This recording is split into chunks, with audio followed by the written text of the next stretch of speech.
Hey everyone, welcome to another live stream, another binary exploitation live stream.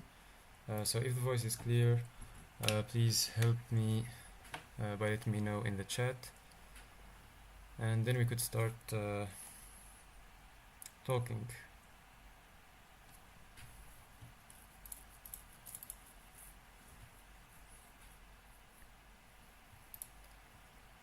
Just if my voice is clear, just let me know, because I'm not using a microphone and I'm not sure that my voice is.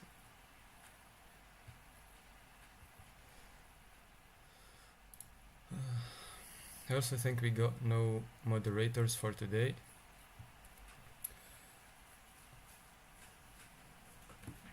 Okay, so today's live stream is about CSAW QUALS the qualification round.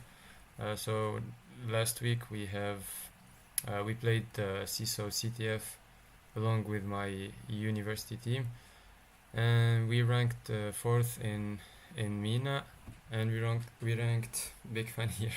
Hey Ghazi, how are you doing? Can you speak a bit louder, please? It's actually not. I'm trying, but I'm not using a microphone, and this is the main problem. I'm trying to, I'm setting it max here. I hope this is okay. If you are hearing me fine, then let me know. If it's still low, then also tell me.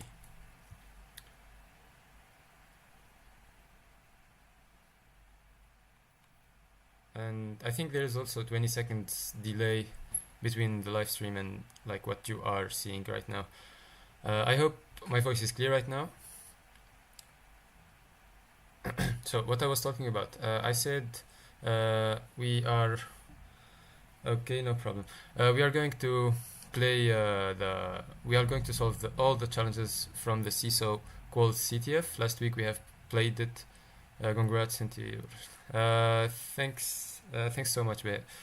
We played last week. We ranked fourth in MENA. The website is actually down right now. This is why I can't show you the scoreboard. And yeah, it wasn't that funny. This year's edition wasn't actually a good one. It contained lots of guessy challenges. Lucky for us, Spawn couldn't be guessy. You got the source code. You got everything. If you know it, you know it. If you don't, you don't. Thank you, Hamza. Otherwise, yeah. And I'm also thinking to launch a stream for 3 days, not 3 days straight, but each day for 3 continuous days. I will launch a stream. Today we are going to solve all the Pawn challenges, and tomorrow we are going to solve all the web or the reverse engineering challenges, and after tomorrow we could solve all the web challenges. So yeah, that's at least what I have solved for the CTF. And yeah, it was a fun experience because I just played with my friends. So the website is down. However, they actually uploaded everything to a GitHub repository. So you got all the challenges. I am going to copy this to the chat, so you could try the challenges yourself. And there is also solvers for all the challenges, so you could see them. Yeah. Okay. So as I said, today is just for binary exploitation. We got 4 challenges, and this is the easiest one. I think this is the second easy one, and this is the third, and this is the last Pawn challenge. And in my opinion, all of them actually were easy. There wasn't anything special about them. Yeah. As usual, if you got questions, you can just type them in the chat. I have my phone right next to me. I could answer all of your questions if I could. And I think we could start right now with the first challenge. So yeah, all right. Okay, I just made directories for all the challenges, and I got the binaries for all of them. And yeah, we're going to start with diving into the null. It's the first challenge. Also, there are descriptions for all the challenges, so we could actually read them here. So it was, let's not care about this. The challenge description, oops, I rm dash rf my binaries. So this commands will remove files and directories and subdirectories and everything. It will remove everything. So the R is for recursive. So if you got a directory, it will enter into the directory, remove all the files, and if there are another directories inside of the directory, it will actually remove them too. So it's just a Linux command, nothing special about it. So yeah, he removed all the binaries, and in the description there was only the just a netcat command. He gave no files. So what I did is I just downloaded the Docker file, and we are going to just play the challenge remotely. We got no binary. So okay, I have already launched the challenge. So if I connect to the challenge, this is what it prompts me with. It's just a regular bash shell, and we are at the root directory, and you see this is the username here, and this is the host name, like the machine's name. And yeah, if you try entering any commands like ls or I don't know, cat or strings or head or whatever, all the commands will not be found because yeah, he said in the description that he removed all of the binaries. Let me also zoom in here. And yeah, so what I know, this was the most solved Pound challenge, so it should be easy. And what I know, like by playing jail escape challenges over the years, is that the bash scripting language actually got built-in commands like the echo command. The echo command is actually built-in. It's I know if you go and try to do which echo, for example, it will give you a path to a binary. So you might think that the echo command is based on like an executable, but in reality the executable is actually separated from bash, and bash itself got its built-in echo. So even if this is removed, you could still type in the echo command and execute it. So and this is what happens: echo 111. If you try to echo strings or like whatever you'd like, it will execute it. So this is the first vector that we got. Oops. Just a second. I need to verify that the camera did not fall in. Okay, I think this is fine. So this is the first vector that we got. We could actually play with the echo command and try to do something with this. And it's just about testing your bash scripting skills and what you know about bash itself. And luckily, I know so much information about it, so this was really easy. Okay, another information that you need to know about bash in order to solve the challenge is that actually if you enter a star into the command line, this will tell you bash. So this is like bash and then Docker file, which is the name of the command. If I was to type in any other commands, you'll see the name of the command in here being executed. So the star gave us Docker file, and it told us that the command was not found. So what the star is actually doing in this case, it's the star is actually, let's say it's kind of a list. It's kind of a list, and it contains all the file names and directory names inside of the current directory. So it contains the Docker file, and it contains spaces and the flag. All right. And this is why you could imagine the new entered command as docker file flag.txt. And this is why it told us that the Docker file command was not found, because the star is actually replaced with this thing. It's kind of a list, right? You could loop over this. And how could this help us?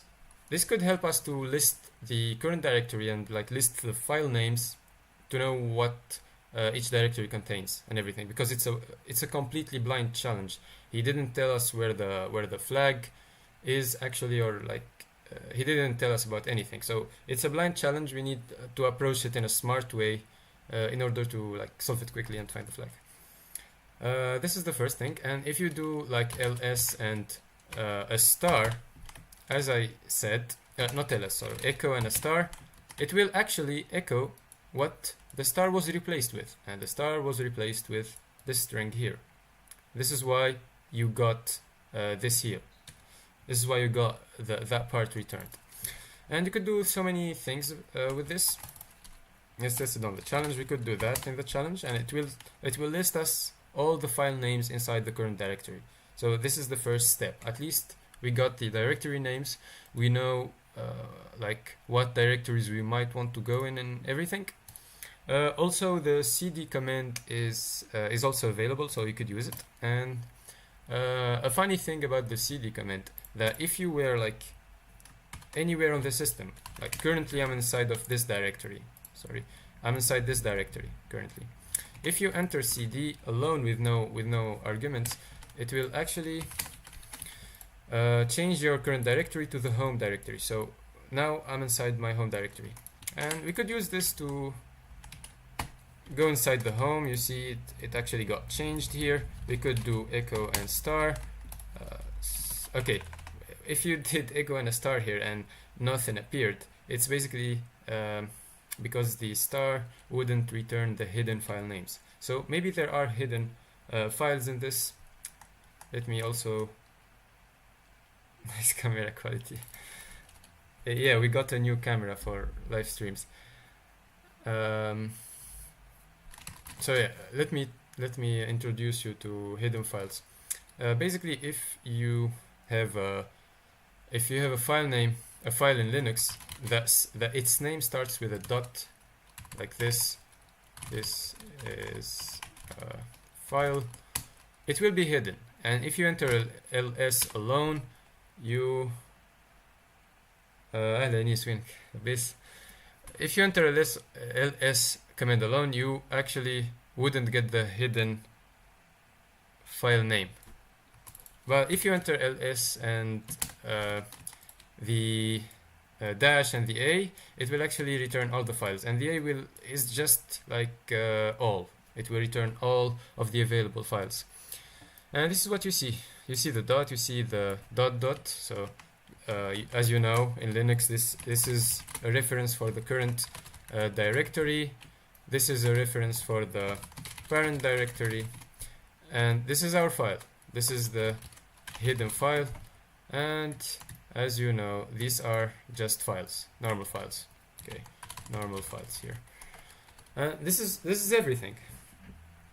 All right, so maybe there are hidden files, maybe there are no hidden files.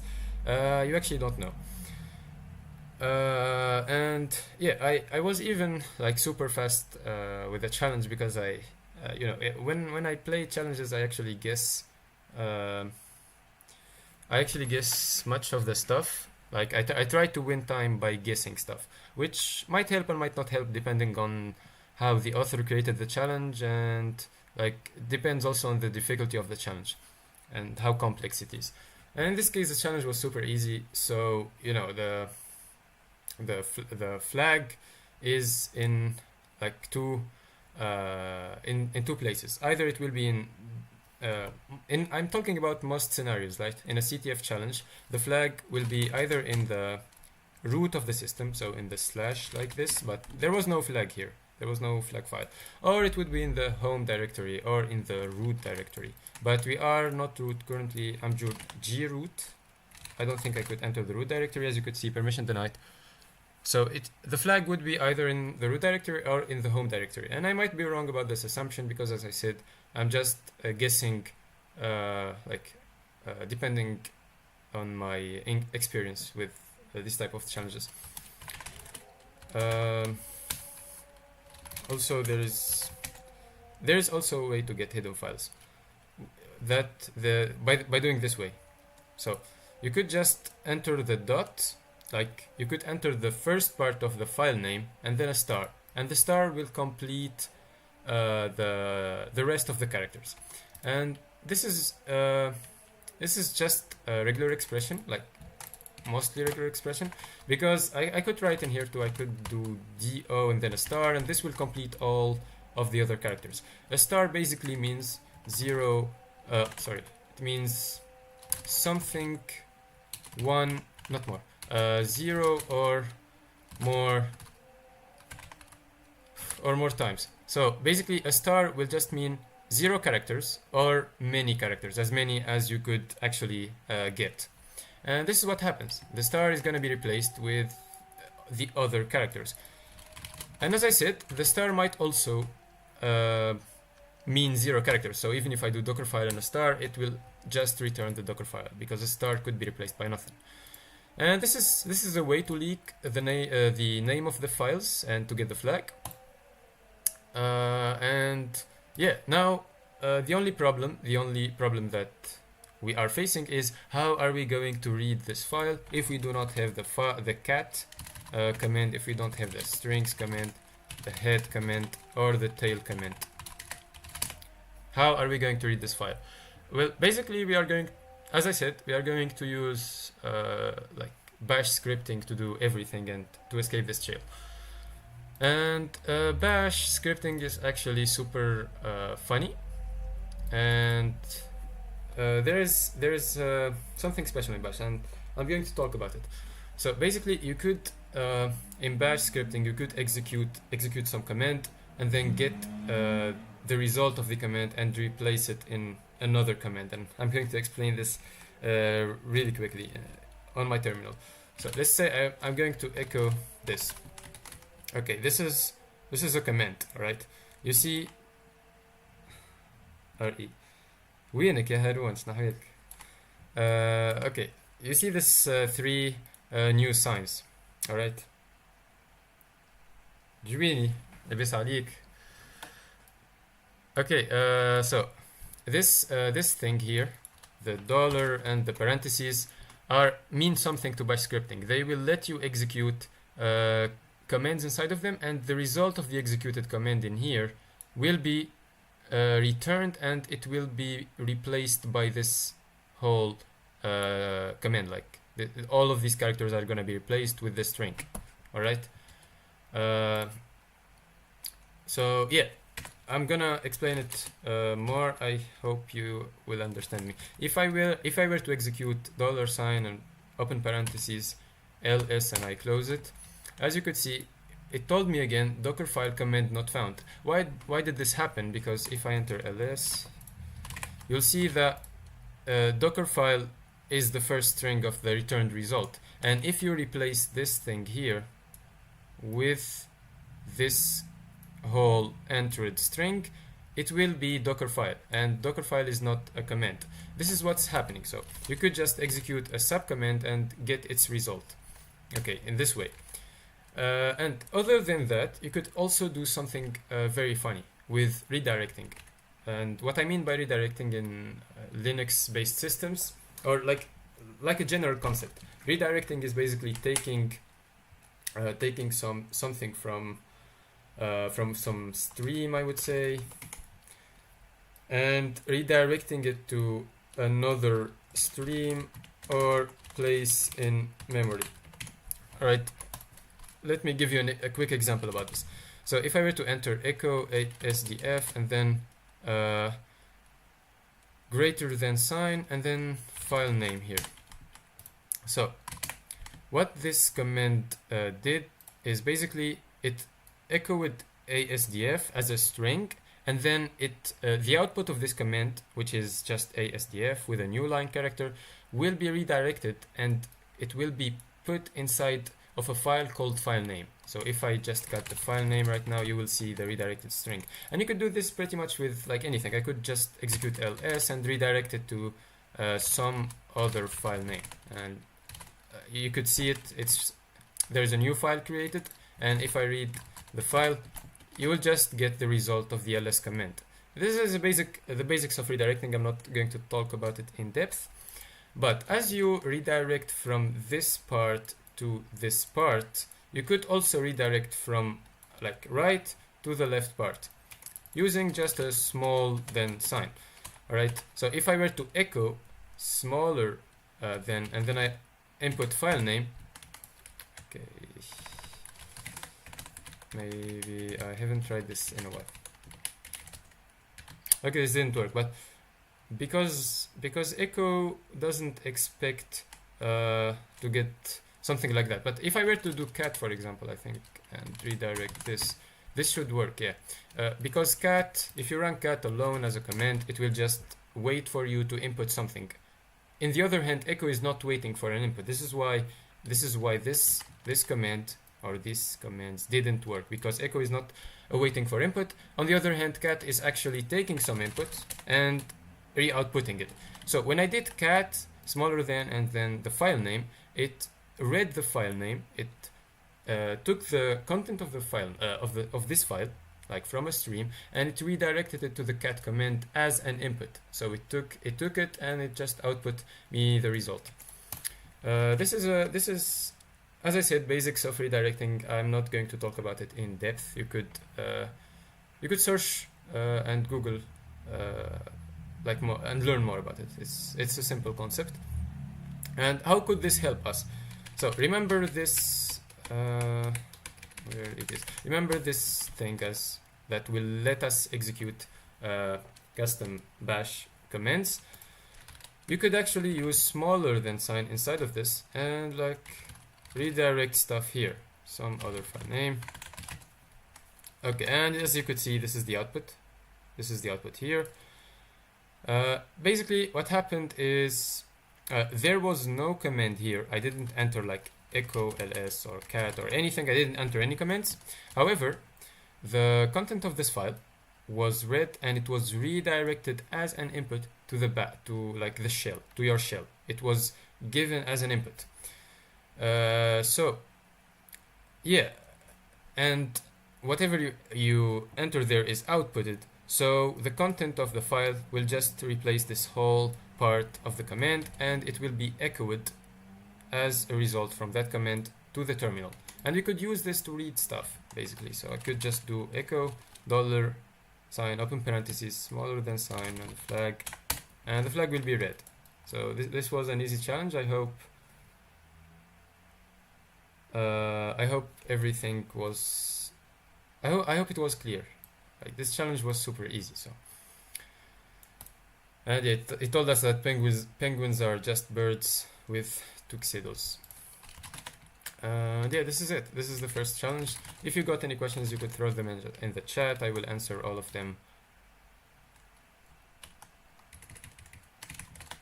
And yeah.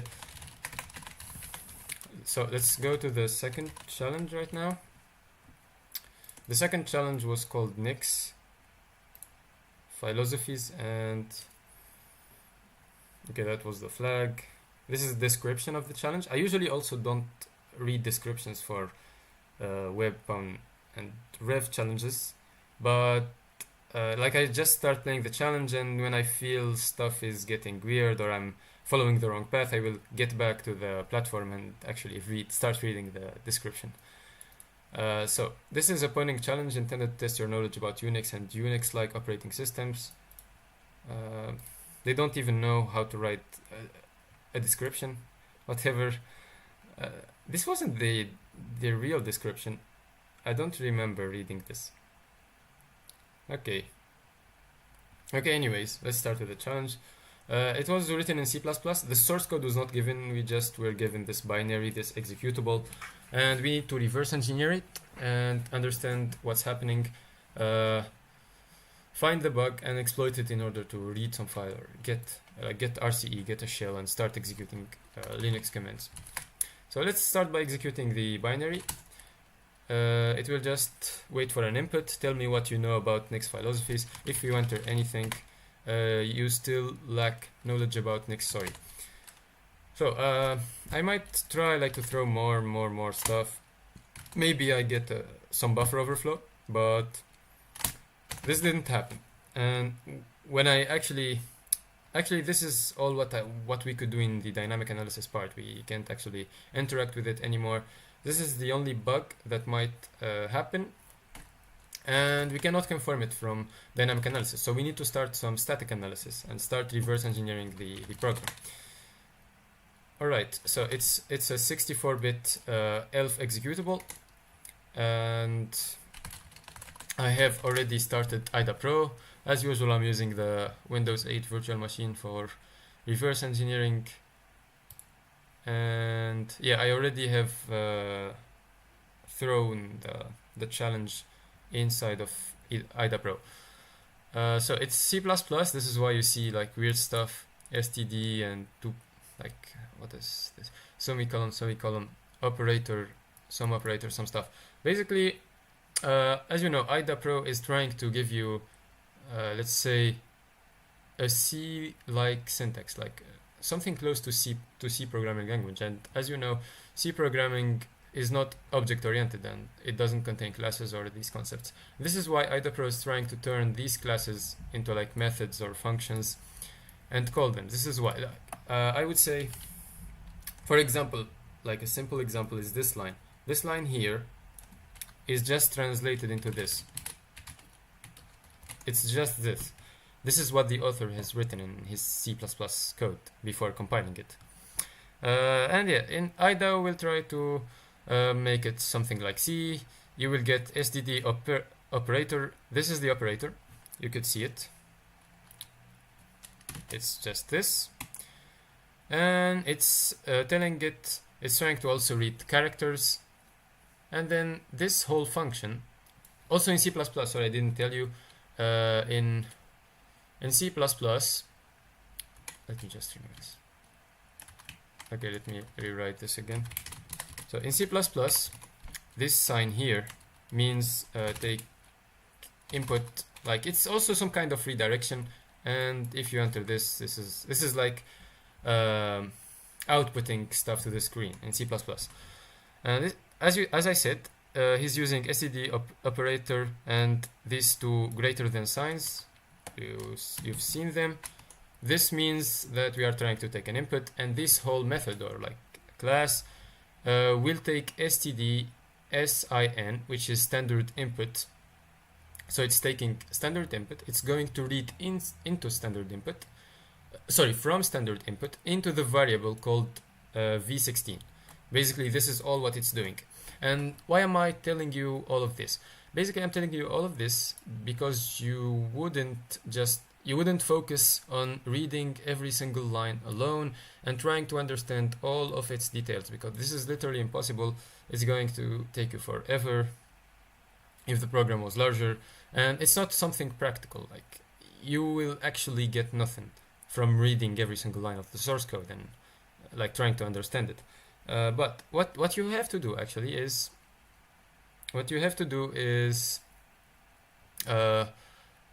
like, your eyes, by practicing so many times, will detect patterns, and it will just start. If you see this, you know it's going to output it. If you see sin and you don't care about all of that, you will know it's going to take input. You don't care for the moment where it's taking the input, but yeah, you know it's just taking input. There is some loop, it's doing something. Oh, I see this operator, it's doing some comparison. Then yeah, I scroll down. Okay, there's some comparison also here with some input, so maybe I have to match some kind of string, and then if this is correct, it will open the flag. Otherwise, it will tell me the flag is not found, or yeah, you still lack knowledge about Nix, sorry, which is the message we got because we entered a wrong input. So yeah, you get like a general idea, and your brain will start creating connections between what you have imagined while scrolling down this page and when you start actually reading it. All right, when you start like reading for example, reading what this for loop is actually doing, which is what we are going to do right now. And this is like a technique that I like to use, and I see many people that are good at reverse engineering use it to win time and actually simplify the process of reverse engineering. Yeah. So you will see that it's using operator something here. I'm also trying to show you how to reverse C++ in IDA Pro in a simple way, in a very simple way.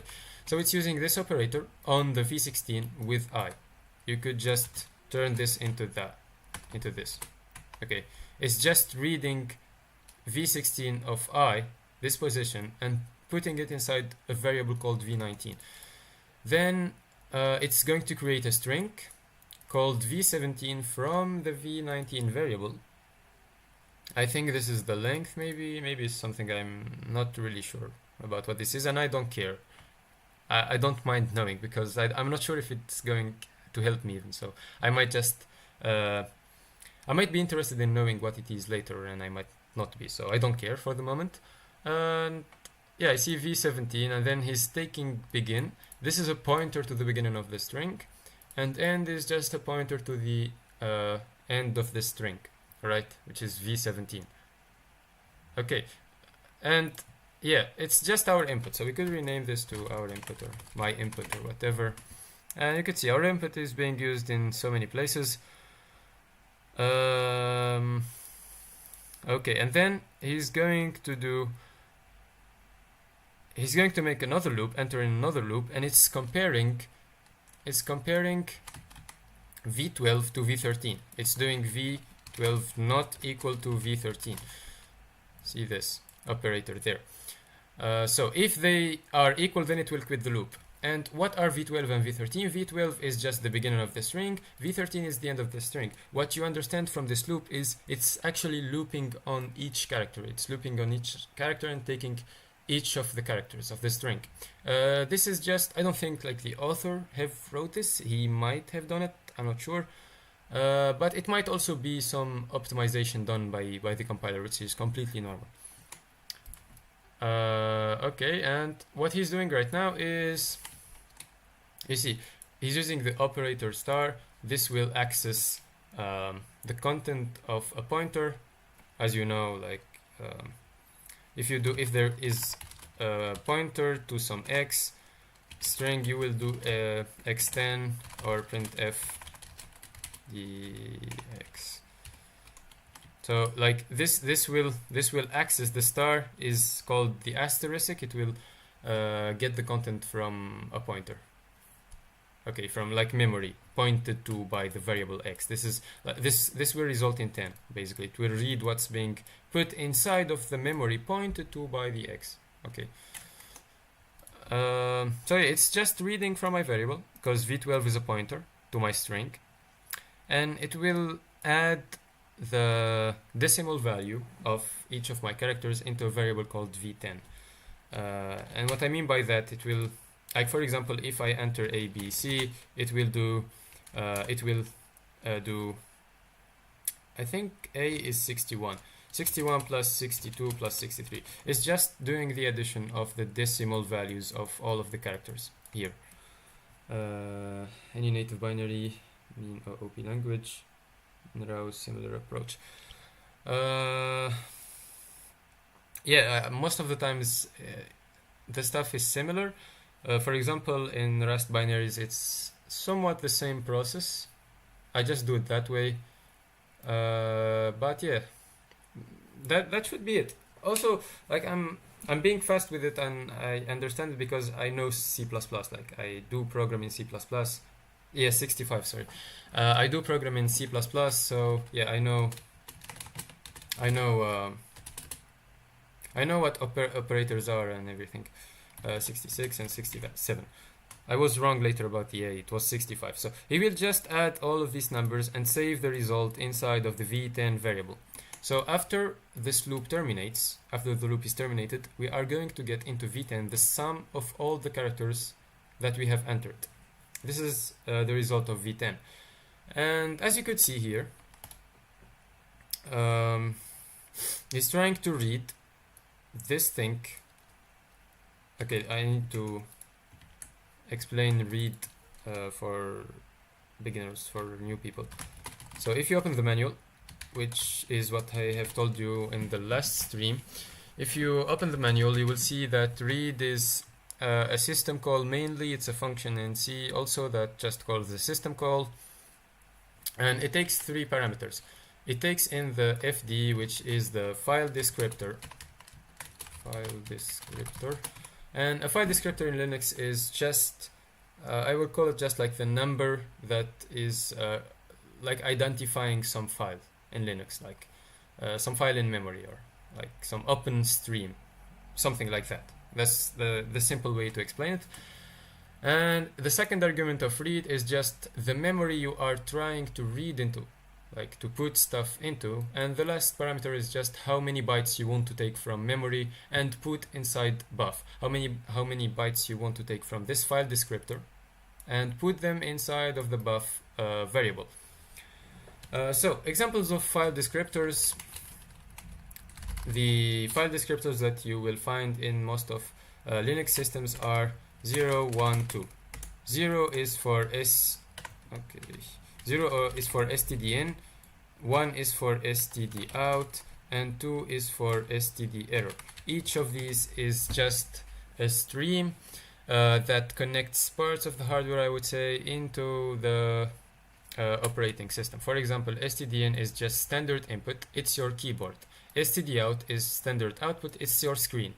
It's like what you see on the screen. This is the keyboard, what you are typing with your keyboard, and stderror is just a stream created to output errors into the screen. It's also like dealing with your screen.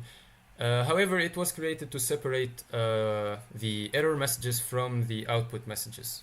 Like, this is why it was created. Okay, so if we get back to the challenge, what you should think of as an attacker, if you do this, for example, read 0 buff and 0x20.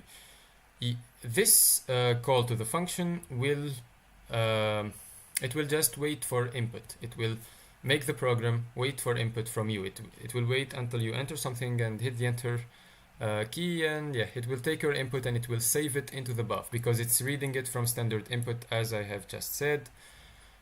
So this is the best thing that we could do, because we could then control the buff variable. We have full control of over the variable, and yeah, we could enter anything in it. And the goal of the challenge is to just make buff contain this string, make every program a filter with a new line. This is all what it is about the challenge. And yeah, if this string matches what's inside buff, the flag will be just read and it will be outputted. All right, so how we make the program read from input. This thing needs to be 0. So how to make it 0? How are we going to make it 0?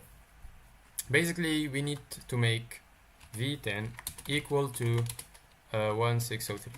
This is all what we have to do in order to start reading from standard input. And as I said, v10 is just the sum of all of the entered characters. So if you find the right sequence of characters that their sum will be 1603, you will get another input prompt and you could enter that string and just win the challenge. So technically it's not like a pawn challenge, it's more of a reverse engineering, or I don't know what to call this type of challenges anyways. But yeah. Okay, what did I say? You would need to find the right sequence of characters that their sum will be 1603. So you could actually make this in Z3 or whatever, but there are like more easier ways to do this. Okay, for example, what I have done in the CTF in order to like solve the challenge in a quick way, I just took the 1603, I divided it by I divided this by the decimal value of the A character. This was the number I got, it was 24, and there is something here, so there is some rest. You could see like the rest with, if you do this number mod ord of A, this will give you 43. So if you do 24 times the ord of A plus 43, you will get 1603. You will get the number. What this means basically, if you enter the A character 24 times and then add to it this character, let's see what this character is. It's just the plus sign. All right. So if we enter the A character 24 times and enter the plus sign at the end, it will the sum of all of this string will be just the 1603 thing, and we will get a prompt. And we could try this. We could try this if we do that, and then a plus. This is the string. Sorry. Okay. Okay. It didn't actually work, and maybe I was wrong with something here. Just a second. Yeah, I was wrong. When I made a times 25 plus this, it actually worked. I will copy it again just to show you. And then when you enter the second string, it didn't work. But why did this work, and why didn't it just match the math we were doing here? Well, we know that these two things are very different, because if you multiply a with 25 and then add the plus sign, you are already, sorry, I'm just having trouble, you will get something much bigger than 1603. Let's get back to the code, and it's actually removing 1603, but maybe it's making something wrong with the addition here, and this is why stuff is not working. And yeah, the creator of the challenge is actually he got a bot inside of his brain, right? And he made this. Okay, and this, there is no reason of doing this. He just started reading from first position, from index 1, which is, he's just skipped the first character. And this is why entering a 24 times will not work, because it will skip this. It will skip the first character and just read the other characters, and the sum would not be correct. This is why when you enter 25 A characters, when it skips the first A character, it still got the 24 A's after it and a plus sign, and this will work. This will match the math that we were doing in here. Yeah, totally a bad challenge. I would rate it. I don't want to rate it. It's a very bad challenge. All of the challenges. I'm not going to talk about it very much. But the only thing I would say is just to let you know how bad it was. The web challenges actually got some steganography inside of them. So. So yeah, like even web challenges got steganography, which is totally something that you shouldn't do. I actually want to. Okay, let me try to find the image really quickly. There is some image from CTS. What it was called, CTF. I don't remember the. I think this is it, maybe. Okay, I need to use my Twitter, I think, probably. Let me try to open it here. If it didn't work, then I need to open it with using my Twitter. Okay, yeah, it opened. So this is what makes a CTF challenge or like a CTF competition really bad. Okay, first of all, drama in the Discord server, and yeah, we got drama. So we check this. Solution dependent on. Why we got drama? Because people were sharing flags in general chat. This is why. Solution dependent on raw manpower. Okay, we can actually not care about this. 30% downtime. It was fine actually. Prices are delayed by 1 month. No. No source code. Okay, I wouldn't also count this. Solution requires some cluster. No. No, every admin asleep. Okay, they weren't asleep, but they gave like very bad response. They weren't interactive. What else? More than one OSINT challenge. Okay, we got actually 5 challenges, I think. So yeah, this also counts. This also counts. Solutions uses author's tool. No. Forgot to upload files. Okay, I think this happened actually in the starting of the competition. They actually forgot to upload the source code for the web challenges, but I'm going to not count it anyways. Fake flags, I don't remember. Free waste of time, totally a free waste of time. I didn't actually gain anything from playing CSAW. Guessing, yeah, so much guessing. Stolen, recycled challenges. was only last one challenge was only after 3 hours. Yeah, it was really bad. Okay, this year's edition was really bad. I played CSAW like years before this, and it was fine. It was actually good. It was enjoyable. But like the last 3 years or 2 years, it's getting worse and worse in each edition. Stolen or recycled challenges. Maybe yes, maybe no. I don't care. Challenges retracted after solved.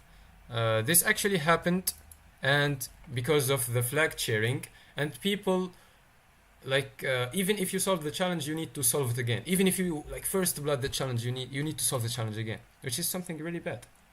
Imagine wasting all of your efforts and then redoing the challenge from the start. The CTF was an arc to use stick height. Yeah, so much steganography. Registration closed after the CTF starts. We don't care. Broken reverse engineering challenges. No. Scoreboard is frozen. Yes. Releasing hints after the first solve. I don't know, at least for my challenges. Blind pound challenge. Actually, this was fine. No flag format. No. Flags, chols gets leaked. Yeah. So many leaks. Like, they even closed the general chat in, like, when the CTF was running. So, we couldn't even chat on the Discord server. CTF infrastructure gets hacked. No, this didn't happen. Yeah, Twitter drama after the CTF. Actually, the drama I'm doing in this live stream too. Cyber League admins ban over criticism. So yeah, I mean, if you count how many points it got after all, yeah, this was a bad CTF.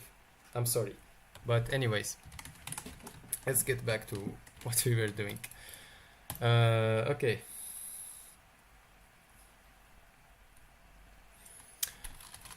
So yeah, if you just enter the A character 25 times with a plus sign, you will get another input. Now, if you just copy the string here and do that, yeah, it will run the flag, but it told me that the flag was not found. And yeah, fine. Okay, I will... Oh, the flag was not found, so I will create a flag file. Okay, I don't know the flag for this challenge, so I'm just going to do a fake flag in here, flag. And I also like to create long fake flags, because yeah, you don't know what could happen. I'm talking about other challenges, like in a more complex challenge. You might want a very long flag in order to make debugging easier for you. You could like see the flag in memory, you could identify blocks of it and everything, so yeah. Yeah, they're redoing the same steps again. We just do that, and we just do that. And yeah, you get the flag. Welcome to Pawning, and you get a flag. And yes, that's the second challenge. And also for clarifying, the quals for CSAW are always easy. They even say it on CTF time if you see it. But an easy CTF doesn't mean a guessy CTF. Like it could be an easy CTF and it would be enjoyable for everyone. This could be created, alright? But yeah, it wasn't like that at all. But yeah, the finals are also hard. They are harder than the quals, and this happens in pretty much each CTF I have ever seen.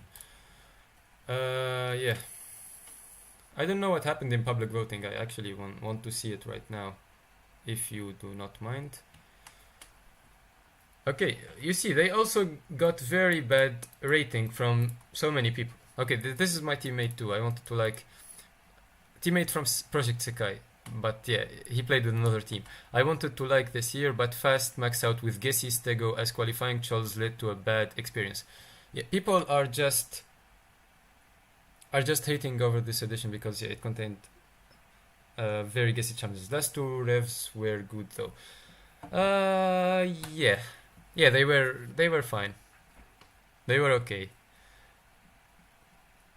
But yeah, even like I'm giving you the full weight because there are already too many very harsh weights. You know what to fix. Yeah, this guy was just trying to create peace because so many people gave a very bad rating to the CTF. So yeah, he was just trying to create some Okay, this is also my teammate in Project Sakai. A quals should not be speedrun to max. Crypto should not be a pub quiz. What's your top 5 top 5 CTF players? What do you mean by this? Who's your top 5? Like you mean like YouTubers or like people that do play CTF? I just want to understand your question in like a better way to answer it. Yeah, so this was it. Yeah, let's stop. Let's not talk more about this because it is what it is, and shit happens. So yeah, let's hope that next year would be just a good addition, and that would be it. Okay. Who's your top 5 CTF players? Do you mean like my own leaderboard that I made for myself for my top 5 CTF players? People who I inspire from? You mean stuff like that? If you just could reformulate your question, I will answer it. No, in general. Okay, in general, it's actually a hard question, but I'm going to try and okay, I'm going to give my own opinion. It's just my opinion, so don't get mad at me. I might also not know other people. I might like there might be way better people that I don't know. So I'm just sorry for this answer if you do not like it. Just don't get mad at me. Okay, in general, okay, I like Jazzy. Okay, let's actually open Twitter. Let's open Twitter. This would be easier, I think. Okay, if you see, Jazzy is this guy plays with Water Paddler and Perfect Blue and like Blue Water, that merger that was created last year.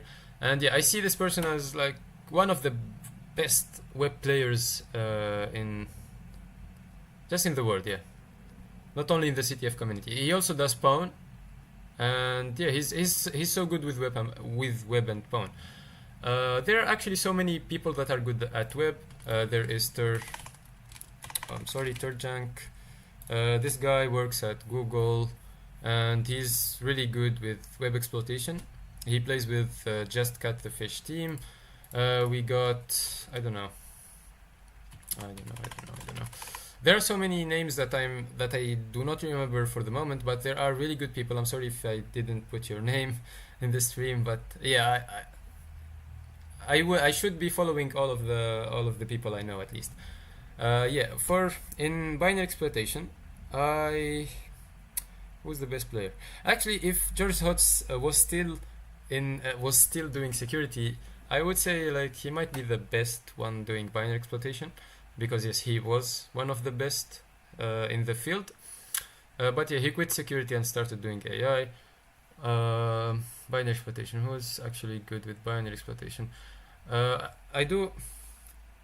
Yeah, that's in reverse engineering. I knew people that were my teammates a long time ago that are really good with Pawn. For example, this guy 2019 is actually good in Pawn. I have read some of his write-ups, and yeah, he plays with Reka Pig. I don't know. I got Pham, I think, yeah, BNP or Bien Pham. This guy is from Vietnam. He's actually so good at Pawn and binary exploitation.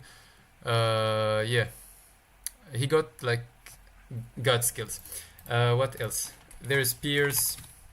Piers is also from Vietnam. He's my teammates too. Munji and TPT. Yeah, but in the Tunisian community,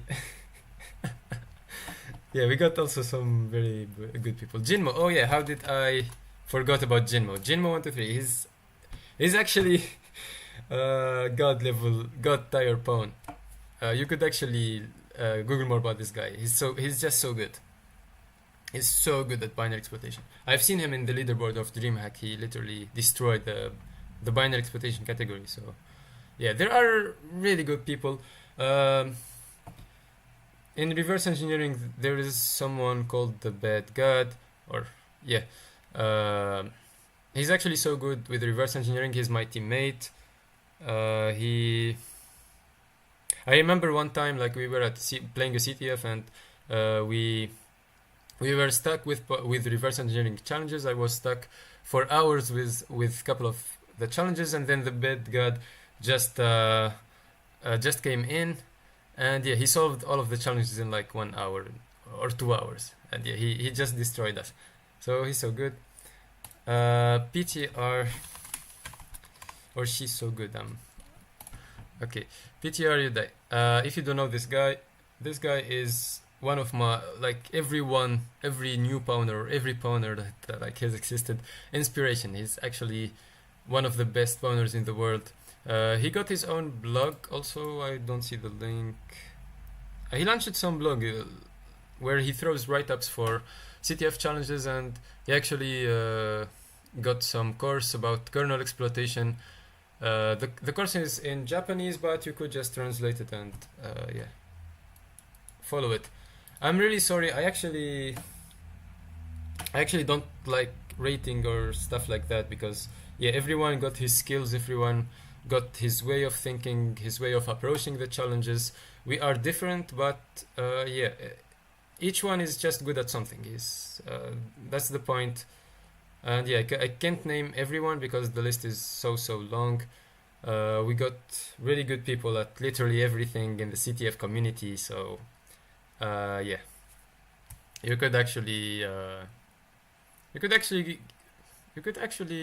go for Twitter if you are trying to see people or look for inspiration, because there are really good people posting stuff every day. So yeah, just follow them. And yeah, there's GeoHot there. All right, what about Twitter? I'm not talking about Tunisians. I know he's good. He's one of my friends. وبربك فكنا من هالمواضيع متاعك عادي أمانك. Okay, we could now start the third challenge. Mini golfing. Okay. Classic pound golf challenge where a program allows to jump to whatever value. This feels like a write-up. The real description was not put in here. So yeah, let's just approach it in a blind way. I'm also trying to give you like tips to think, to approach stuff, and like create your path into solving the challenge.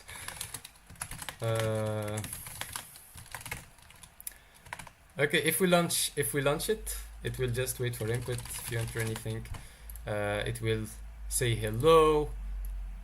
It's re-outputting your input, which is suspicious, and I'm going to tell you why. Alright, tell me the address you want to aim at. You give some address, and yeah, seg fault. The seg fault actually came from this part here, because we have entered some unknown address to some memory place, and yeah, he didn't recognize the address. He couldn't read from it because it doesn't exist, and so yeah, there was a segmentation fault. The program couldn't continue its execution. So why did I say that this is suspicious? Well, this is suspicious because there is some type of bug that I didn't talk about in the last stream. Late, but hello. Hello. Okay, this type of attack I haven't. Also, yeah, we didn't actually do anything. Benjamin Guimanga. Oh. Okay. So the format string bug. This bug occurs when you see something like this in the code. There are many ways to create some format string bug, or that might lead to format string bugs, but like the most famous one and the most clear one that when you see, you know there's some format string bug is just printf.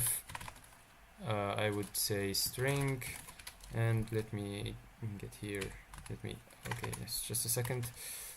Green tea. Let me create a string. So 15. Yeah. This is a string, and let's say this contains a SDF. Even when it will be passed into the printf function, which will just print something to the screen, we will get a SDF into into the screen. All right, but printf actually is contains more like features than just outputting strings to the screen. All right, we might do that. We might do. Let me write it in here. So let's say we got an integer that holds 10, and you do printf x equals %d new line x. All right, what this will do, it will output x equals 10. Right, this is what will be outputted to the screen. This is called some format specifier. These are called format specifiers. They start with the percentage sign, and then you find a character. The character is just represents the type of the thing you are trying to read from the arguments that are here. It might it just can contain any number of arguments. Okay, the number of arguments is not fixed. So, for example, D is for D words, which are just integers. All right. If you were to do %C, you are trying to read a character. If you will do %S, you are trying to read a string. If you do %X or P, this will read it. P is just pointer, and X is for hexadecimal, so hex, right? This will output something in hex. It will just give it in hex. What else do we got? There are actually so many format specifiers that I even cannot remember them all right now.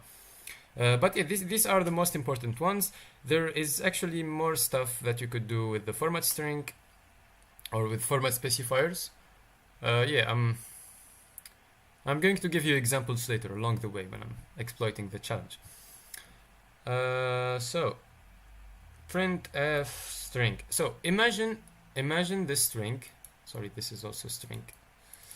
Imagine the string contains something like this: %p, %p, %p, %p's. This is my string. This is the string I'm going to feed to the printf function, and there are no arguments. There is no arguments that were specified in here. What would happen is printf, when it doesn't find the arguments that it will read data from, it will start reading from the stack. All right, it will just start reading stuff from the stack. Why is this helpful? Why is this helpful in any ways? Why is this a bug? Well, the stack, let's imagine this is the stack, and if you do not remember, or if you are new, or if you don't know this, the stack is actually, let me create a black screen really quickly. So the stack is just some kind of memory, right? It's just some kind of memory. Imagine you got some function. Let's create the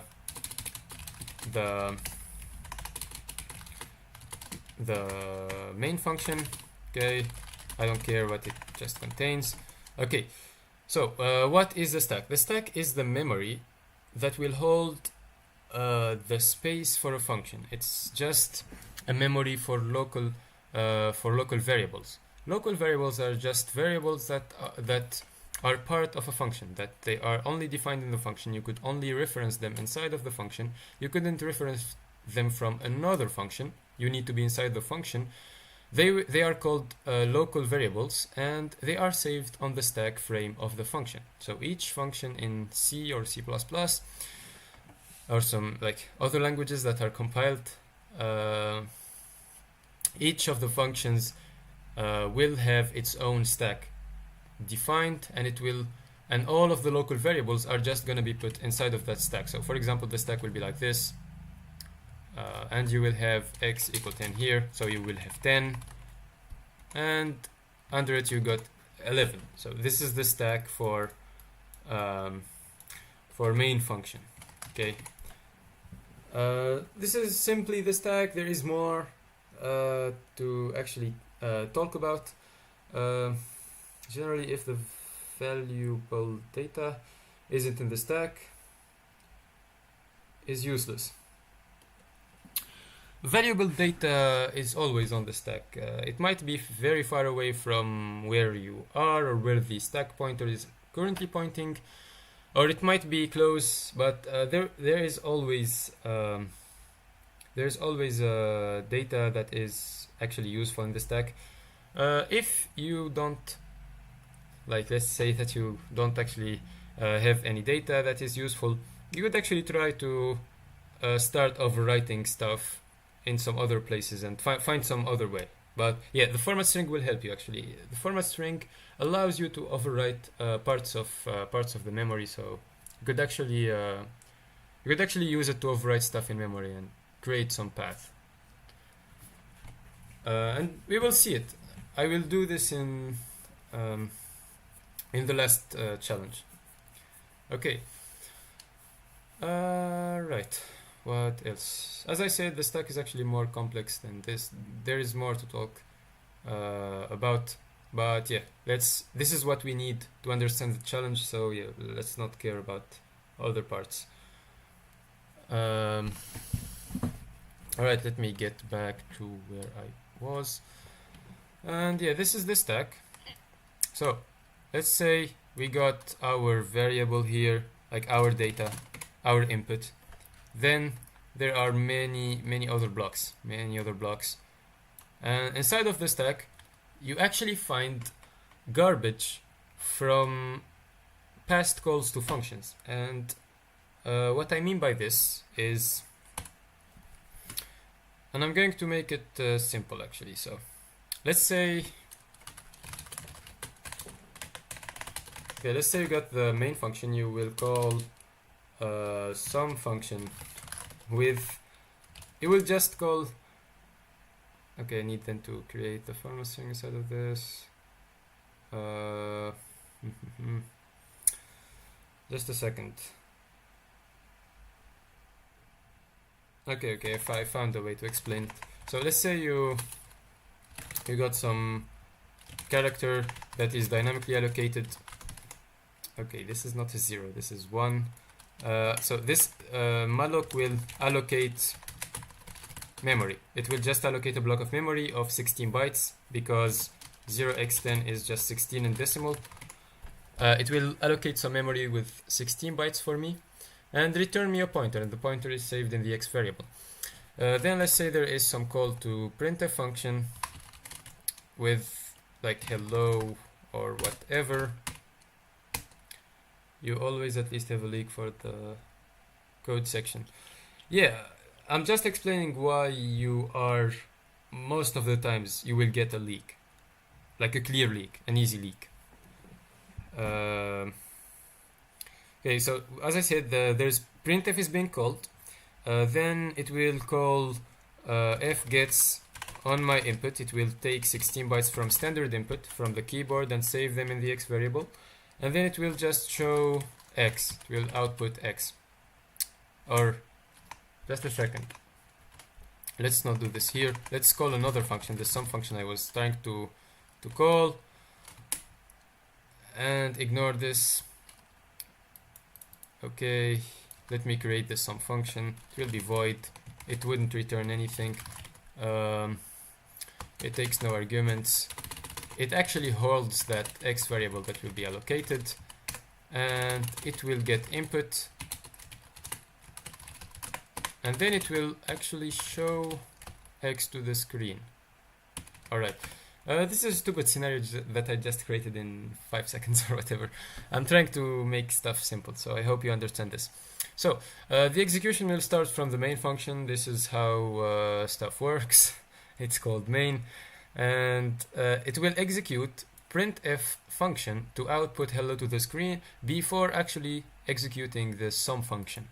Alright, before executing my function, it will execute printf. Printf is a glibc function. It's a library functions. I haven't defined it. Okay, what will happen when it calls the printf function is simply we are inside of main. This is the stack. Okay, let me draw it. Okay, let me have it here. So this is the stack for the main function. Let me write it here. Stack for main. Okay. And as you know, stack actually grows in, it doesn't go down, doesn't grow down, it actually grows wait a second. Yeah, it grows up. So let me explain this. You are inside of the main function. You call the printf function. Printf is a function. It got its own local variables. It got its own stuff. So it needs a stack frame. So what will happen is another stack frame will appear above the main function here, right? This is the stack for printf function. So printf will do stuff. It will call other functions. It will save pointers in the stack. It will use so many stuff. Okay, so the stack for the main function, for the printf function, is actually clobbered, I would say. There is some garbage that was put in there. And what we like in garbage are just addresses. Okay, we care about addresses. We care about libc addresses, which are addresses that point on stuff inside of the library, because why this is helpful, addresses inside of the library will let me calculate, like for example, the system function address, which is the function that will let me execute system commands. I could, I don't know, I could also calculate like addresses for useful strings. Every glibc contains a string. So if I got a leak from glibc, I could calculate the address of this string, which is /bin/sh, which will give me a shell.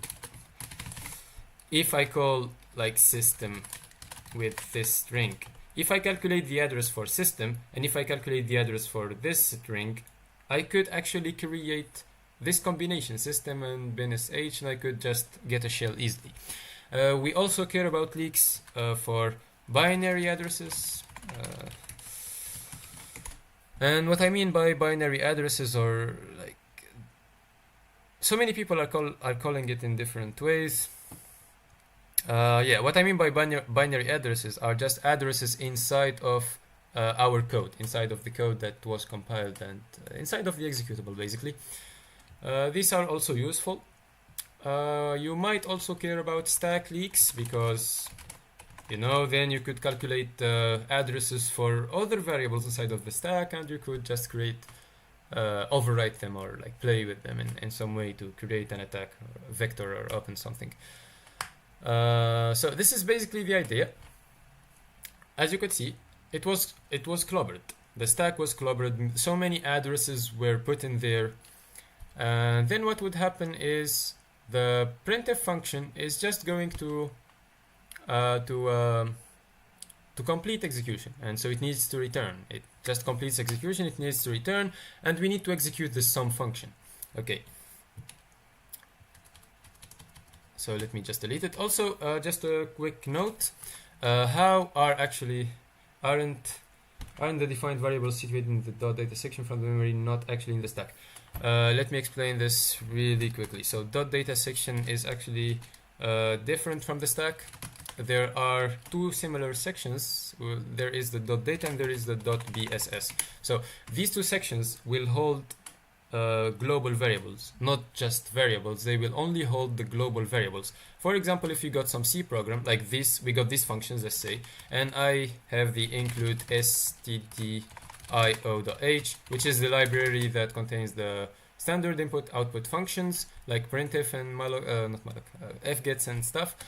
And I'm here and I'm going to define some variables. So let's say I want to define an integer, int my int. All right, I'm going to give it, if I don't give it anything, if I just define it like that, this variable will be saved inside of the BSS. The BSS is a section that will hold the global variables that were not initialized. They were only defined and not initialized. I didn't initialize this. By initialization, this was deleted. By initialization, I mean, for example, if you do int my int equals lead, for example, I have initialized the my int variable and I assign to it the lead value. This variable will be saved inside of the data section. Data section will hold variables that are initialized, not just defined. On the other hand, local variables that are defined inside a function and that could only be accessed by the function will be saved on the stack. If you also think about it like in a logical way, there is no need to save these variables inside of the data section. Why? Because because why would I do that when the function will be like called sometimes and then it will be just thrown away? I wouldn't use it again, and the variables inside of it are not used again, and all the data is just thrown away. You wouldn't use the .data section in this case. There is no need to save data in there, basically. So you save it in the stack because the stack is like grows and then like it gets back here and then it grows again and uses the same allocated memory from before. And yeah, it's optimized in that way. It's more optimized.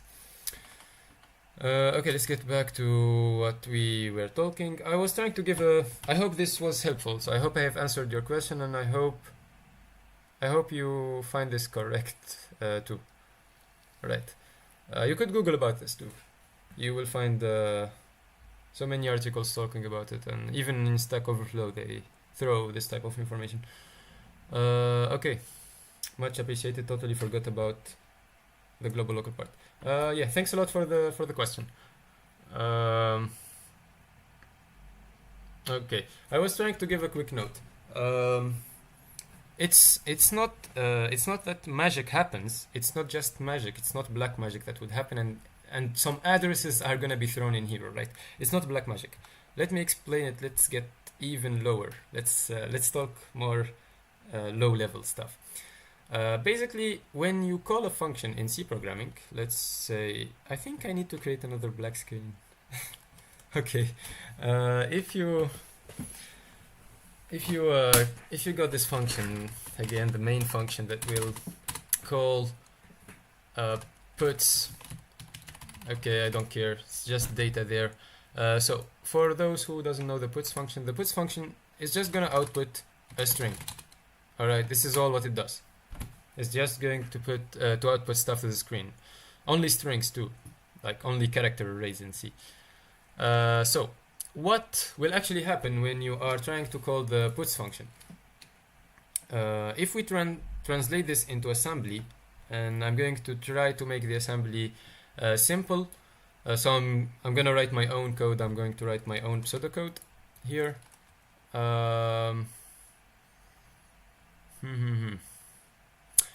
Okay, so let's say it will assign argument. Sorry, it will assign an argument. Basically, it will assign the string.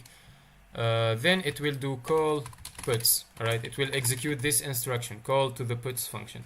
Basically, what this instruction will do is it will do two things before actually before turning execution to the puts function. It will do something before doing that, and what it will do is it will actually execute that.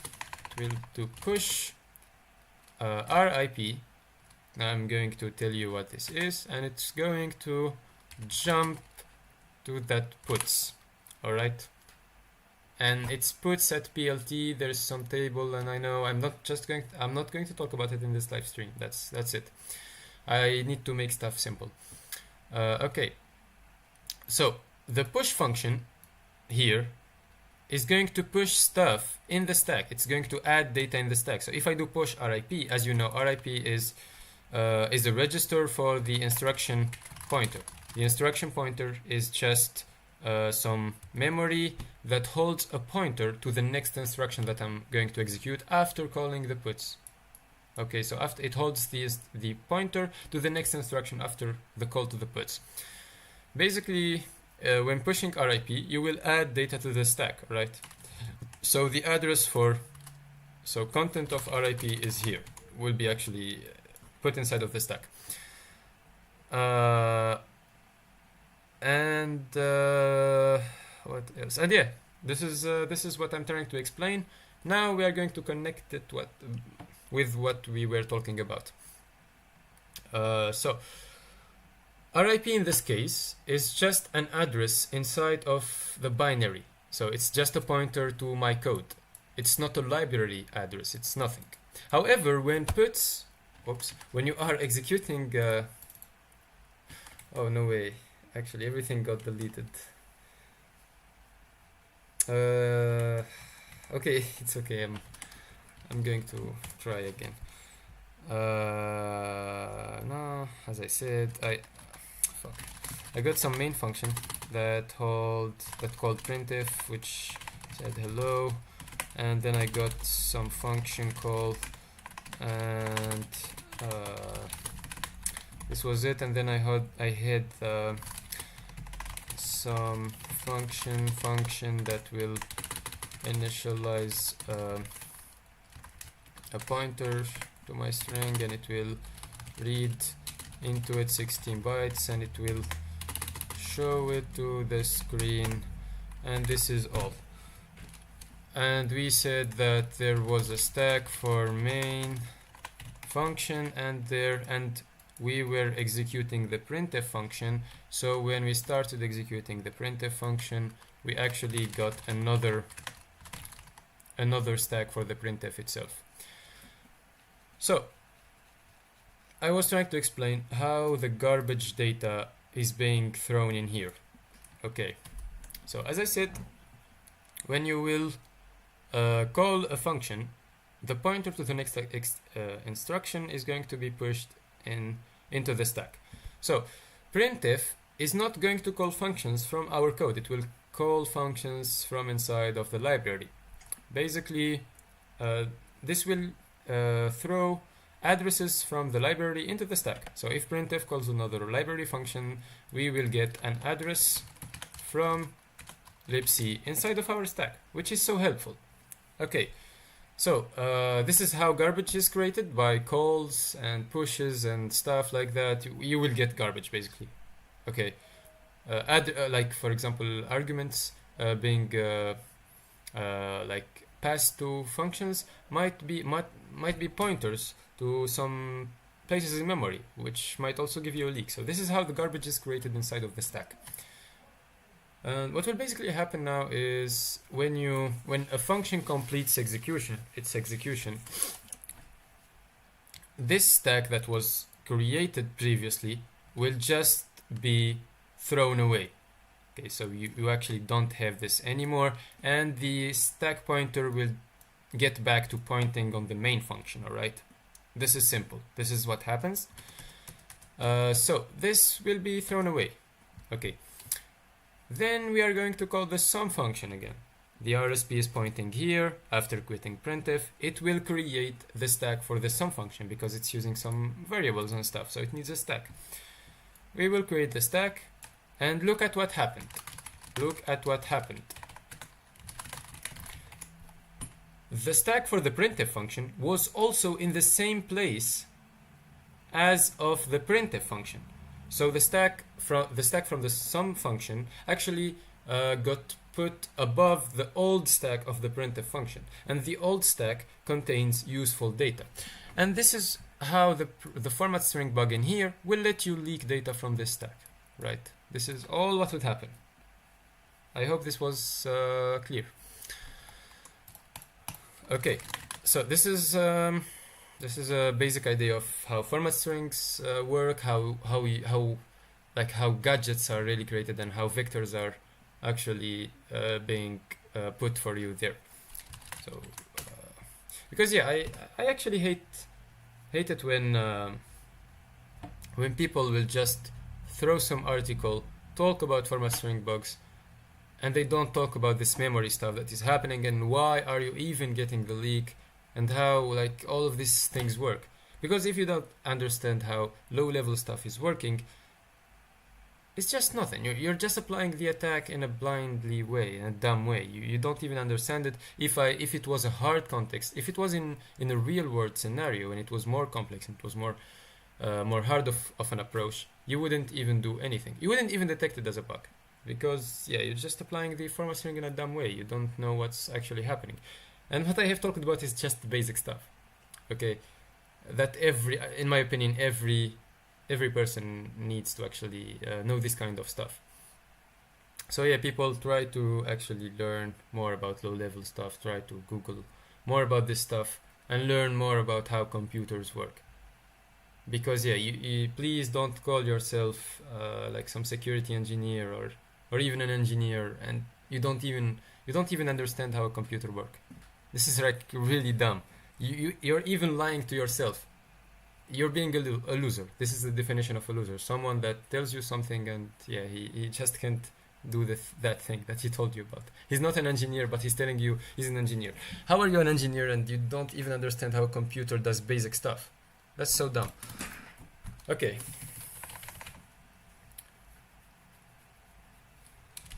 So yeah, it will just echo out our input. You could just test the format string as I was talking about it. %p. Okay, this is what you see. It didn't output %p. It outputted some address in hex, because, as I said, %p will output a pointer which is hex at the end. All right. Also, yeah, you hack things you don't understand how it works. Yeah, this is what some people are actually doing nowadays. LinkedIn is becoming a very toxic place. Yes, it's just fulfilled with liars and people that don't. I don't know what are they trying to do, but yeah, they are sharing stuff that they don't even understand. They are talking about stuff that they don't understand, and yeah, liars everywhere. This is what's happening nowadays. Yeah, I hope there is no hope actually. Yeah, I'm just kidding. There's always a hope. There are also good people in these places, so it's not just about bad people. So yeah. Also, why do we always represent stuff in hexadecimal? Why don't we just write the decimal version of the address? Why don't we just write it as a complete number? Basically, hexadecimal is a very simple way to memorize the address. For example, if I see this number, it's hard to remember like the last 6 digits or the last 7 digits and just keep remembering them. That's so hard. You cannot do that always, especially if you got like 3 addresses to remember or stuff like that. So it would be better to write the address in hex, and then you just need to remember like the last byte or the last 2 bytes. That's so easy to remember. That's easier to remember, right? So this is why we represent stuff in hex most of the times. All right. So now we know that there is the format string bug, but we don't know what to do with this. All right.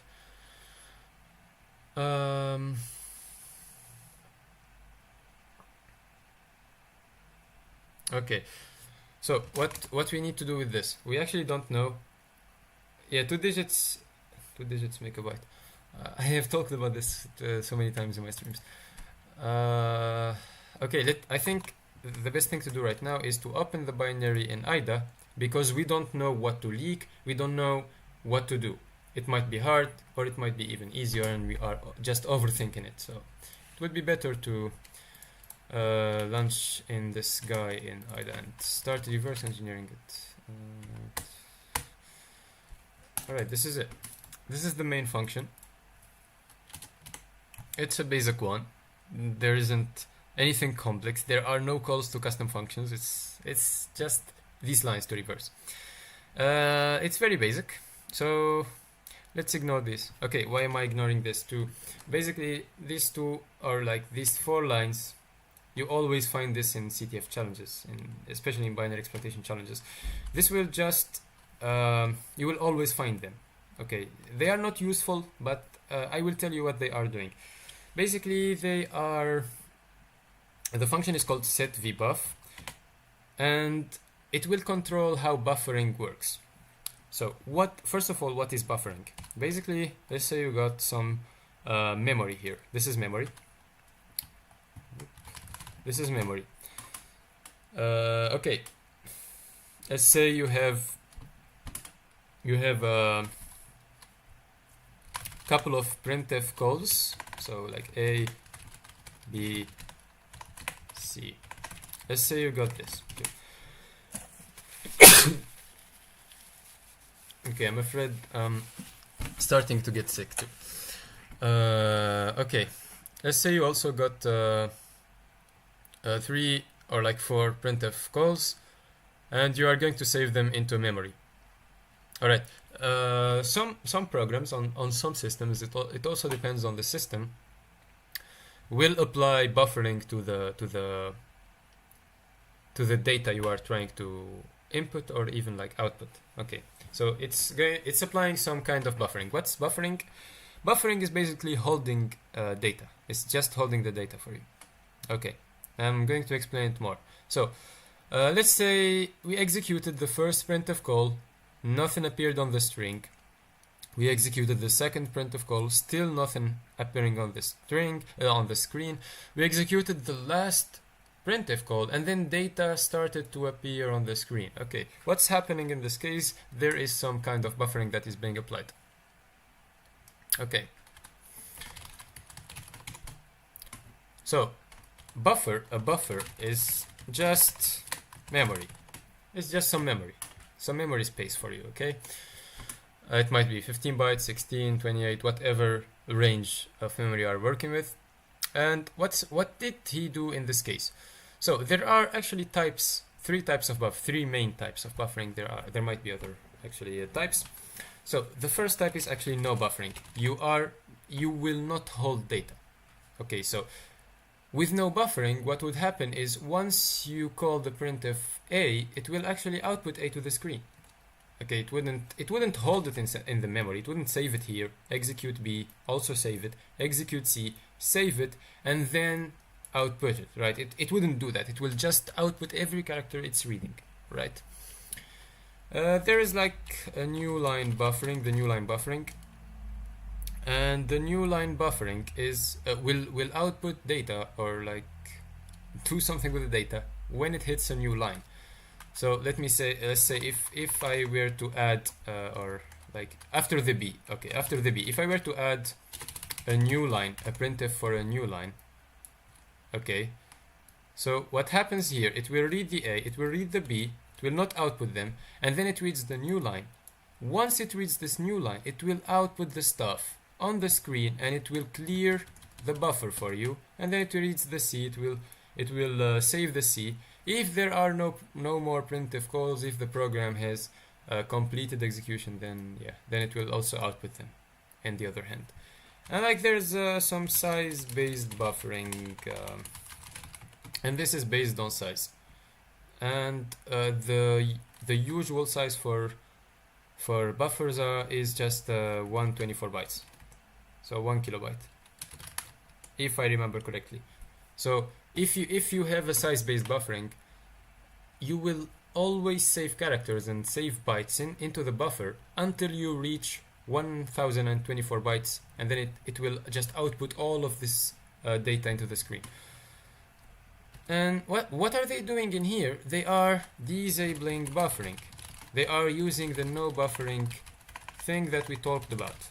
So there is no buffering. Everything that is shown in the everything that is trying to be outputted is just outputted in time. Everything that we are reading is just saved into the correct place of memory while we are reading. So it's not saved in some buffer and then it's being copied to that space. No, it always happens in like real time.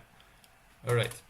I hope this concept was clear. This is used because, you know, in binary exploitation there is some netcat, or like there is some server that you connect to with netcat or with Pwn tools or something, and if buffering is being applied to the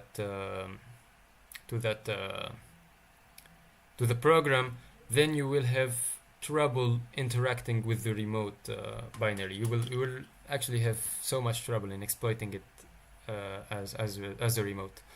So this is why we disable buffering in pretty much all of the challenges, because sometimes there is a challenge that is based on buffering, and yeah, but most of the times, like 90% of the times, buffering is being disabled.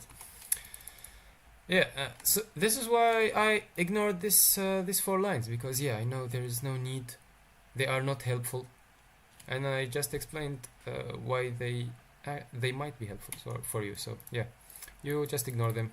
There's a memset. This is just nulling out the space for me. Okay. Then input is being read into the S variable in memory. The S variable is is my input. Could make it my input for you just to see it. And then he's doing printf hello, and then printf my input. So this is the FSB, the format string bug that we have talked about. Then he's doing scanf. Ignore this. Okay, the compiler added the call there. It's just a scanf. Scanf is a function that will take input from your keyboard, from you, based on some format specifiers. So, for example, when it did the %lx, it's taking some long in hexadecimal. All right, and longs are basically 8 bytes, like numbers, basically, in a basic way. And yeah, here it's tell me the address you want to aim. It's just waiting for us to enter the address of some place in memory in hexadecimal. That's all what it wants. And what it will do with the address, it will save it in some variable called v9 here, and then it will do v9 and then some arguments that, yeah, maybe we need them, maybe not, we don't know. This will call v8, sorry, with something. So basically, if we enter an address of a function, it will just call the function. So we could call functions customly. We could call any function that is defined that we ever want, right? Or like not just functions, like even like parts of the memory, right? Like parts of the. I might jump inside of a function, like not start executing it from the beginning. I might start executing it from the beginning. It depends on what you want to do. It depends on alignments. There are so many things that you need to take into consideration when doing this kind of jumps. And lucky for us, there is a function that he defined for us that is called the win function. All right.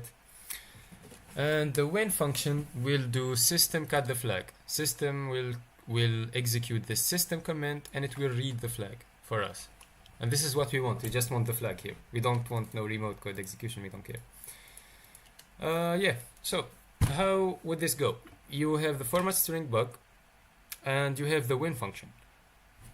And what I told you about the format string bug is it will allow you to leak addresses.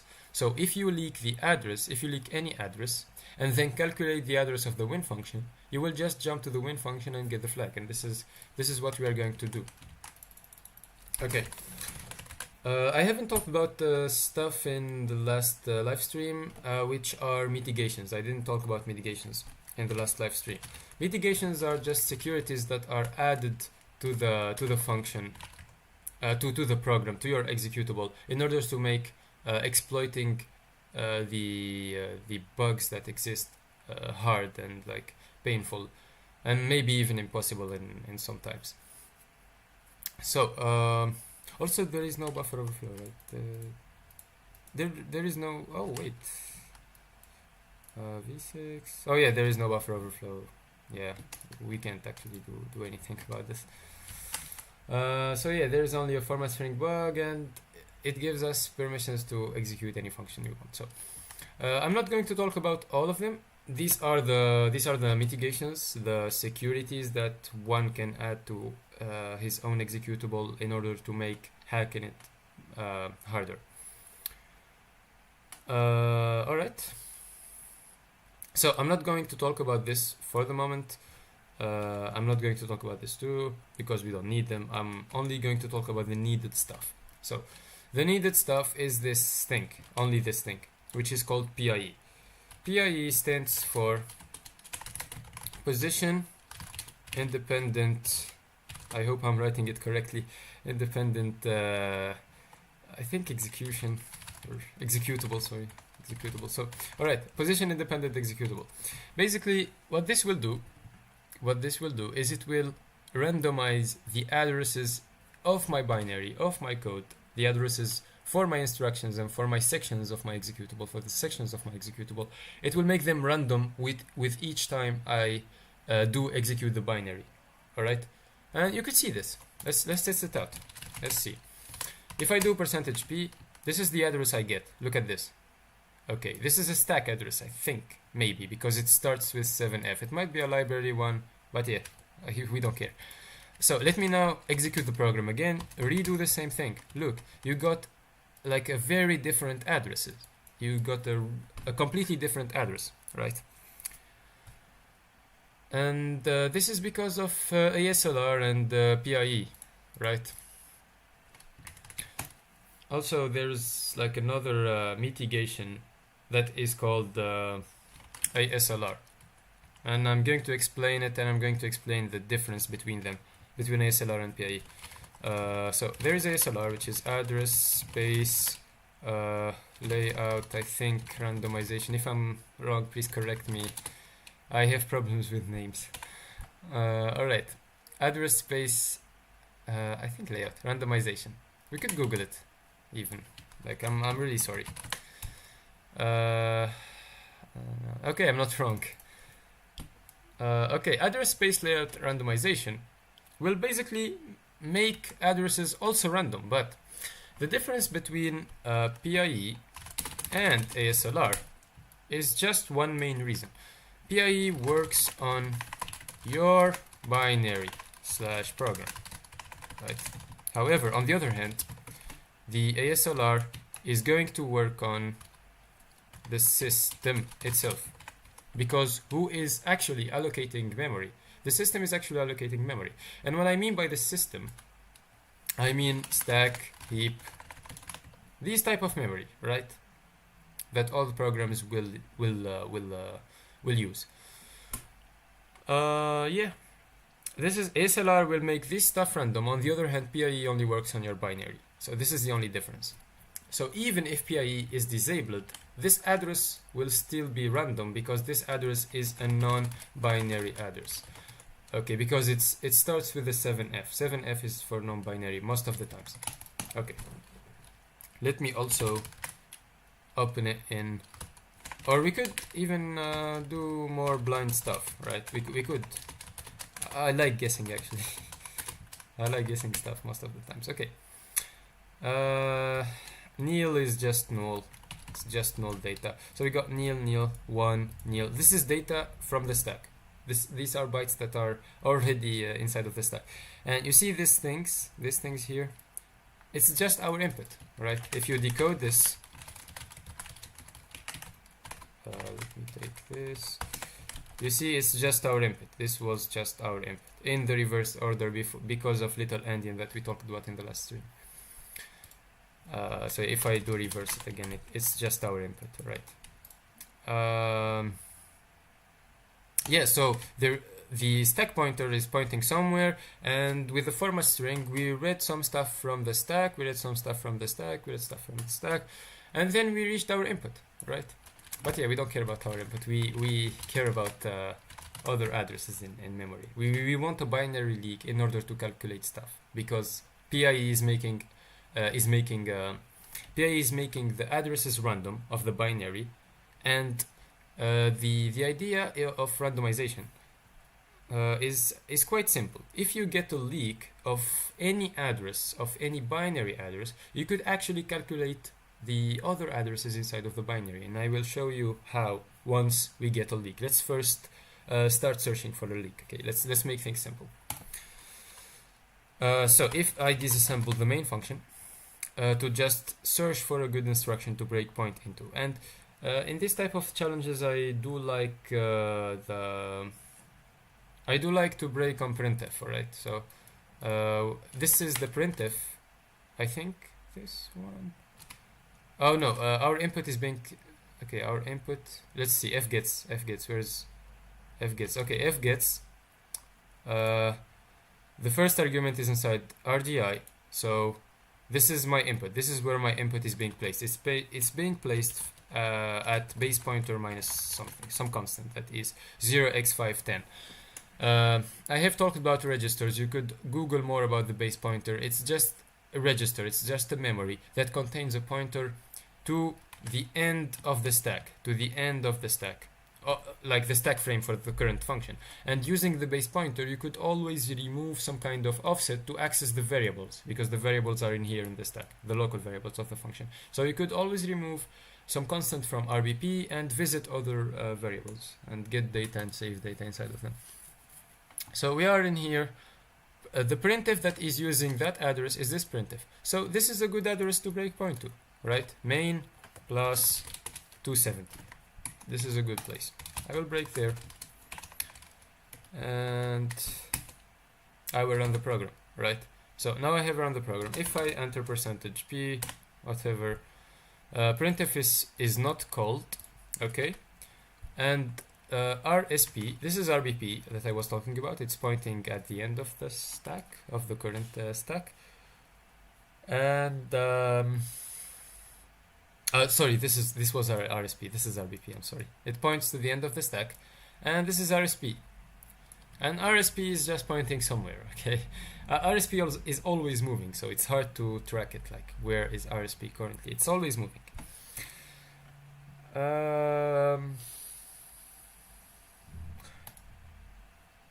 Okay, just a second. Let me show you something. Let me show you something too. So in every function, you got these instructions here. These like 3 instructions. These 4 instructions, anyways, whatever you would like to call it, because this is also an instruction. But I actually have read about it quite a long time ago that I forgot why it's not working. It was added for security purposes. It was added because when buffer overflow attacks were introduced, people could control the flow of execution of the program. So they could jump from some function to execute some other function. All right, and they added this instruction to detect that you are coming from the right place and you didn't actually jump from an unexpected place using some buffer overflow attack or whatever. But I don't actually remember the next part of the story, actually. I'm so sorry, but you could Google more about it. It's a funny thing. Then you got these 3 lines. These 3 lines are always there. Technology. Yeah, it's also an Intel thing. It's not in all processors. Then you got the push RBP, move RSP to RBP, sub RSP. So these 3 lines here are creating the current stack frame, right? So push RBP, if you are executing some function and you called another function, another stack frame is created. Okay. It's pushing RBP, it's saving RBP, sorry. When you enter inside of this function, it's going to push RBP here, all right? So basically, so it's pushed in here, sorry. Because RSP is pointing here, so it's pushed in here. It will push RBP, it will push the old base pointer of this function here, It will save it, because when this function, the second function, will complete execution, it will return to the old one, and the old base pointer needs to remain the same. So this is why it's saving it. Then it just pushes it, and then it replaces it with a new base pointer. So RSP points here, it will make RBP equal to the RSP. So RBP will also point at the end of that stack frame. Then it will subtract from RSP 0x510. It's not always 0x510. This is the size, sum of sizes of all local variables. Okay, plus some other data that I'm not going to talk about. And it's also aligned. So, for example, it needs to be aligned by 16 bytes. Okay, so for example, if you were to create a variable like an array of characters that holds only 10 bytes, all right, and this is the only variable that you got. So when you start executing the function, it will execute subtract RSP, and it will make it 0x10, which is 16. It's not this 10. Let's say this is 11. Okay, 10 was a bad number. Let's say this is 11. It will execute this instruction. And why this is happening?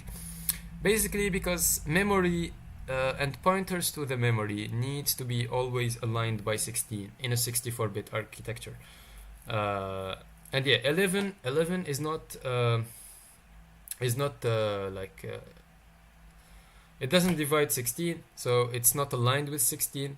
So it just will add, it will subtract 16 instead of 11, because 16 is bigger than 11. and yeah, it will just create more space. But yeah, there is some unused space at the end. It's just for alignment, as I said. And yeah, this will create the stack frame. This will put RSP at the top of the stack, and it will create the stack frame, and you could start putting data there and throwing stuff. So this is also called prolog.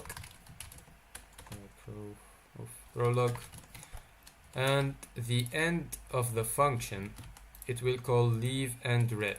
This will restore the old base pointer, and read will restore execution to the RIP, to the instruction that we should return to in the main function or in the calling function. All right, and this is called the epilogue. So there is the prolog epilogue. There is the prologue at the starting of the function, and there is the epilogue at the end of the function. Okay, I hope this was clear. Alright, so we were talking about RSP. As we said, this is the printf that is vulnerable to the format string. Okay, this is the first argument of it. It's just our format string, %p, and just enter the new line. RSP is pointing to DCC0. It's pointing to some memory. Okay. There is a cool command in GDB that is called telescope, and this will this telescope thing, it will actually give you a clear view of memory. So if you do telescope M50, it will start counting from RSP and start showing you data inside of the stack, starting from where RSP is currently pointing, right? And it will start outputting that data to the screen in some aligned structure. Okay, so when it did 48 skipped because when this value, which is the 0 or like any other value, is the same in all of the next values, it will skip them. So it skipped 48 cases in memory because they all contain 0. If I were to do telescope of 150, for example, okay, still nulls. Okay, if you do 250, it will show you more stuff. Okay, it's as simple as that. Okay, what else? Telescope of 50, telescoping. Starting to have headaches. Okay, so let's execute the instruction. When I did next instruction, it outputted me this data here. So this is the result from the format string. When we did %p, this was some data from the stack, from a position in the stack. This position is usually going to be let me just make this 10. Is usually going to be RSP minus 6. Alright, maybe more. This output. Oh, I need to skip. Wait, am I doing anything dumb here? Oh, I'm removing 6 bytes. But when you actually move in memory, you need to move in multipliers of 8. So you need to advance by 8 always. So minus 8. Alright, and minus 8 times 6. I'm not sure if GDB will make the math here. Okay, it made the math. And let's get back to the output address. It was you just remember the last 2 bytes, 10 and db. These are the last 2 bytes. And okay, I was wrong. Let's even go further.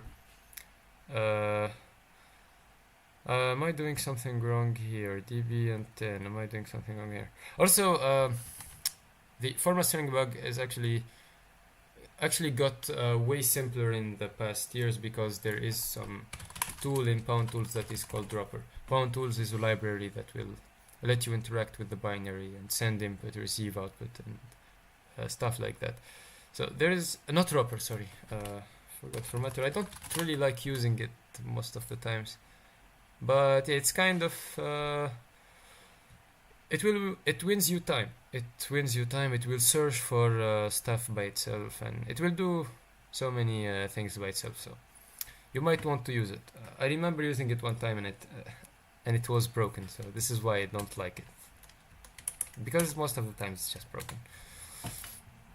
Okay, but if you are struggling, if you also don't know what to do, you won't keep searching for the like this address by yourself, by hand on inside the memory. So this is a really dumb thing. The best thing you would do is you would use search pointer, which is a tool in GDB, and tell it that you are searching for some kind of pointer, and give it the not search pointer. I think it's just search, and it will give you all of the addresses that holds this data. This is the data, and these are addresses that hold the data. And in the space that we are currently in, which is this space, we are inside DC and something. So we need an address that is close to my space, right? And the closest address is just this DC08. Okay, this is the address. So there is a big percentage that this is where I'm actually where the data is being returned from the format string, and you will understand more in a couple of seconds. So this is what was outputted in the string, and if you remember, we got like null, and then 1. You do remember that, right? And I'm going to redo it again. So I run the program and I do the format string. I will enter so many %Ps, and with each %P it will return me memory, and then skip 8 bytes, return more memory, skip 8 bytes, return more memory, and so on and so forth. So if I let the printf do the just breakpoint of printf and print stack, would be simpler. This is what I am doing, I think. Right? I'm just doing that, right? I think. Unless I didn't understand what you are pointing to. Okay, and let me execute it. And this is what it returned. So this is what it outputted to the screen. Just some address, 2 nulls, 1 and null. If you do that telescope thing, wait, I've done it. I've done it in here, yeah. So MBO is just caught up. No problem, yeah. Yeah, you will find the address here. You see, we have the output. Sorry, I'm really starting to have headaches. I think we passed how much? 2 hours. 2 hours, yeah. 2 hours and something in the stream. So this is the address, null, 1, and null. You will look at this, and you find the address, you find the null, 1, and null. So we are at the right place, right? Okay, now we are here, and we could leak anything that is under that address, so that is down the stack.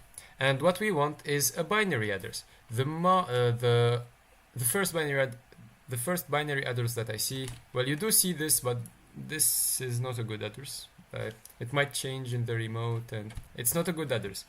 The best address to leak in here is this. Okay, main plus 275, because it's some address to a function. It should always be like the same in the remote server and locally. So yeah, this gives you a more consistent exploit if you are writing one. So this is a good address to leak. So now what you have to do is to calculate the position. Okay, and what I mean by position, let me show you something else in format strings. So you have just seen me do %p, you've seen me done %x, just stuff like that. But what if I tell you that you could do % some index and then $, and then your format specifier like p, for example, or x or s or c or whatever. All right. This will return the same address again. Okay. When I did I'm really sorry. I don't know what I'm doing. When I did %1p, when I executed %1p, it pointed on the first address. So, right, let me get some stuff. So this is %1 $p, index 1. This is the index 1. It's the first thing you get. %2 $p, second address, second index. percentage 3 $p, and so on and so forth. So each case in memory is just some index. It's as simple as that. Okay. Now what? Now yeah, we need to calculate the index for this place in here, for this address. And this is really basic. You will just look at this. On the left, sorry. On the left you get the indexes, but it's just -1. It starts calculating from 0, so you get 0, 1, 2, 3, whatever in hex. This is number 16 in hexadecimal. In decimal it will be 22. So 22, index 22 is the address to the main function plus 275, right? Percentage 22% $p. Run it, see what it returned. Okay, it returned a null because sometimes format string will not just index them like in the same order. Okay, it might actually skip some addresses, or yeah, it might omit some stuff. So let's see. Let me see another one pretty quickly. I'm gonna try to win you time here. There's a smart thing you could do. You could do, for example, percentage 15 $p. You could get an index before that and an index after that. Let's get more, because why not? Oh, I'm having headaches, and let me see what it outputted. Okay, more nulls. This is so bad. Okay, let me do something else. Maybe we have done something wrong. Maybe the telescope skipped stuff and it didn't show me the right count. Because that's dumb actually. So let me see it again. Okay, it actually didn't skip anything. I might be wrong here. Yeah, I think I'm wrong, and I don't see more null bytes, or maybe. Okay, I don't know. Let me try something else. Let me do 10. Let's get index 10. Index 10 holds a null. Okay, 5. Index 5 is a null. I don't know. I feel like I'm doing something wrong, and my brain is not functioning correctly. So let me try 3. 3 gives a null. Okay, that's the dumbest thing I've seen so far. 1 gives you the address, but then if you increment the counter with a 2 should give a null, because yeah, you remember this is a exception. Okay, why am I getting this type of? Okay, run it again. 2 percentage p telescope. Okay, I'm getting exceptions for some reason. I don't know. RSP. The others exists, but it's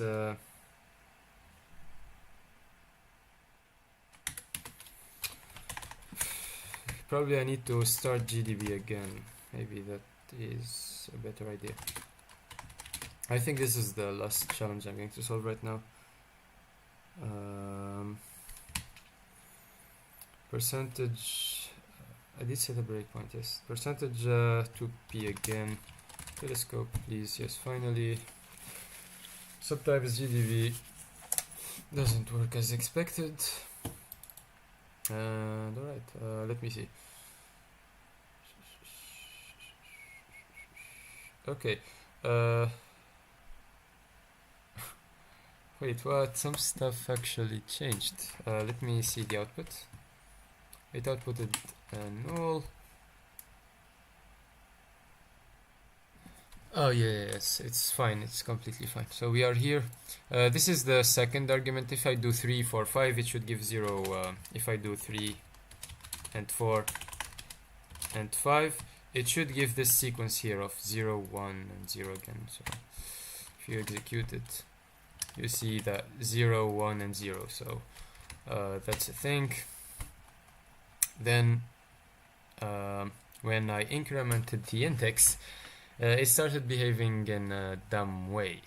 So if I do, we have done like 3, 4, 5. So if I do a 6 here, 6 gave me this thing. So it's actually behaving in a correct way, right? Let me see this. Search. Yeah, it's my input. It's this thing. You see, it's this thing here. It's just this, which is normal again, which is just my input. DCC0. Oh no, I was dumb. Wait, I made a dumb thing. Yeah, I made a very dumb thing. Let me get more addresses of the stack from the stack. Let me get 200. 200 is so much. 200. Yeah, 200 is fine. So you see, there's a very big problem because when it read this, it actually jumped to RSP. Okay, after reading, I forgot this detail. I'm really sorry. Okay, I'm just having headaches. I'm so sorry. It's been a while since I made a live stream, so sorry again. So it will read some values from memory, which is 6 values. Okay, after reading 6 values, it will start doing its thing from RSP. So we are actually currently reading from RSP, right? So that's the funny thing. Okay, I'm really sorry about this mistake. Forgive me, please. And yeah. So if I do now a smart move, I will do telescope RSP some data. Let me even give it more data. Okay, 200 is a good value again. So this is RSP. This is percentage 6. All right. This is percentage 6p. This is 7, 8, 9, and so on and so forth. And the good address is main address in here, which is at position A7, 0xA7, which is 167. All right. If you do percentage $167p. Wait a second. Also, another thing, GDB addresses, and when applying the offset to the program, might be different. This problem happened so many times to me. It wastes some time, but yeah, you should take this into consideration in most of the times. So you do 167 plus 6 because we have skipped 6 values, alright? So you need to remember this. Plus 6, yeah, plus 6 I think. 173, so it's actually what's 173% $p. And yeah, this is, for example, a binary address. Now we confirm that the format string is working in the expected way. So we got a leak. Also, this is random. Okay, if I close the program, execute it again, percentage 173, you will get a totally different address. You see a totally different address here, which is bad. Which is because the position independent code mitigation that I have talked about, that will always make binary addresses random. So it will make exploiting stuff harder. So let me see it in GDB to confirm that I have leaked the right address. So you see, it's just a couple of 5, and then there is a 223. Okay, you could try this. You could do percentage 173 because GDB always disables PIE, so you always get the same addresses in GDB, and this is why you could confirm most of the stuff you do. 173 percentage $p. We execute it. We let it execute. This is what it returned, which is the address of the main function. So we are completely correct, and we got a leak. We have leaked the main address. Now, the main address is always random. How is it going to help me to calculate the offset of the win function? You know, for the people that have joined right now, there is the win function that will cut the flag, that will return the flag to us. We want to calculate its address in memory in order to jump and execute it. So how are we going to calculate the address for the win function from the main function? This is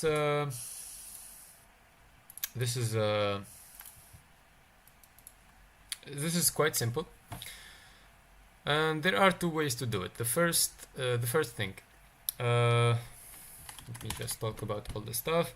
So blocks of memory are in the virtual memory, of course, because there is physical memory and virtual memory, and it's a very long subject, so please do Google about it and do learn about it. It's some important thing that you need to know. So in virtual memory, the computer will let you have the illusion that all the blocks in memory are in a contiguous place, so they are just placed all after all together, right? But this is wrong, because in physical memory, each block of memory is just in some address in your hard drive or SSD or whatever. But we are playing with virtual addresses, and we just don't care. Okay, so let's say that the memory is just contiguous and all of the functions are just under each other. So let's say we got the win function here, and let's say we got the main function in here. All right, so the distance between the main function and the win function, so the distance between them, is always the same. This is the distance, and it's always the same. It doesn't change. All right, so one thing you could do is leak the address of the main function. So this is leaked. Okay, to calculate the win address, we will do main or leaked main plus or minus. It just depends on the places of functions in memory. So let me put plus minus, whatever. The value, the main minus the win. All right, the main address minus the win address, because the offset between them, the distance between them, is always the same. So yeah, you could just leak the address and then add or subtract from it some constant, because it's always the same, and you will get the address of the win function. That's the way to do it. The more complex way to do it is, it's not actually complex, but it will help you in more complex scenarios where you need to calculate so many addresses at the same time. So this is a better way. It's actually a better way. You will calculate something called the base address. Okay, and the base address is just the, what do you call it? So let's say this is the executable file. Okay, this is the executable. This is my executable. Okay, the executable is going to be put inside of the RAM by a loader, and it will start execution. All right, the executable, the base address is just like the first address in the executable, right? In your file, in the ELF, basically. So this is the base of it, right? And yeah, you just go down it, and there is the end of the file. So if you calculate the base address, okay, you could just add the offset. So let's say like there is the win in here, and there is the main function defined in here, and they are always in the same place. They have always the same place in the file format, right? So you could just calculate the base address, which is the start of the executable, and then add the constants that you know, because the places of the functions is always the same. You would just calculate the offsets and then add them to the base. So you leak an address, you leak some address, you subtract from the leaked address the offset of the main function to get the base address. Basically, base address is just equal to the leaked main, let's say, minus the main address, or like main offset. Offset is a better word to use in here, because yeah, offset is just the distance between the base and where the main function is actually defined. All right, so if you take a leaked address, you subtract from it the main offset, you will get the base address. That is always random. You will get the right base address, and then again you add the offset to the win function, and you will get the leaked win function, and you will understand it more once I start applying it. All right. Right, so I think at this point we need to start writing some solver script. So I will use Pound Tools, and as I said, Pound Tools is just the library that is that will let you interact with the executable. It will let you send input, receive output, and yeah, do kind of this stuff. right? So yeah. So let me execute it. I could do that, and after I do my stuff, I will just close it, like close the process, kill it. It's killed by default too, but yeah, it's just a reflex. And there is also this line that I like to put. This will let you interact interactively with the program. So it's just like you it's just like you executed the program like that, and it's waiting for input. You type anything, you press enter, it will. I will show you actually. Just a second. Sorry. Okay. These 3 lines of code. This is what it did. It gave me an interactive shell with the program. I could interact with it, do my stuff, and yeah, and that's it. Now I want to send some input, which is, now I want to do this basically. When I did %173 $p, it gave me the leak. I want to do it with pound tools. I want to send this data and I want to receive this address. Right, this is what I want to do right now. So what I'm going to do is r.send line after. And also pound tools likes to get, when dealing with input output, it likes to get byte strings and not just strings. So when you do a string, you will enter just this. That's a normal string. This is a string. This is a byte subject or byte string. Alright. It likes the byte thing. So this is why I'm using B and that. And the double quotes. So I will enter after what? After the question mark and the space. I will just do this and enter the %173 $p. Yeah. Let me show you this again. Yeah, you wouldn't see it, but yeah, you see the leak at least. You see that we have leaked something. That it worked, that it returned something. This is what I meant. Now, if I do r.receive line, so I would receive a line, it will give me this line. So after it sends this input, it will receive this whole line, and you will see it. Let me print this. I will print it out. I will do a wrapper to see it, because you wouldn't see it normally by a normal print. This is it. This is the representation. The wrapper is just gonna do a representation, so it will just give it as a bytes or strings or whatever. And yeah, we received this line, hello, and this stuff. So we just have to extract the address right now. This is just your way to do it. So many people do it in a different ways. It's just about reflexes too, but yeah, most of the people do it in this way. They will strip. Why do we strip? To remove the new line, because we don't like it. It's a space character and I don't like it.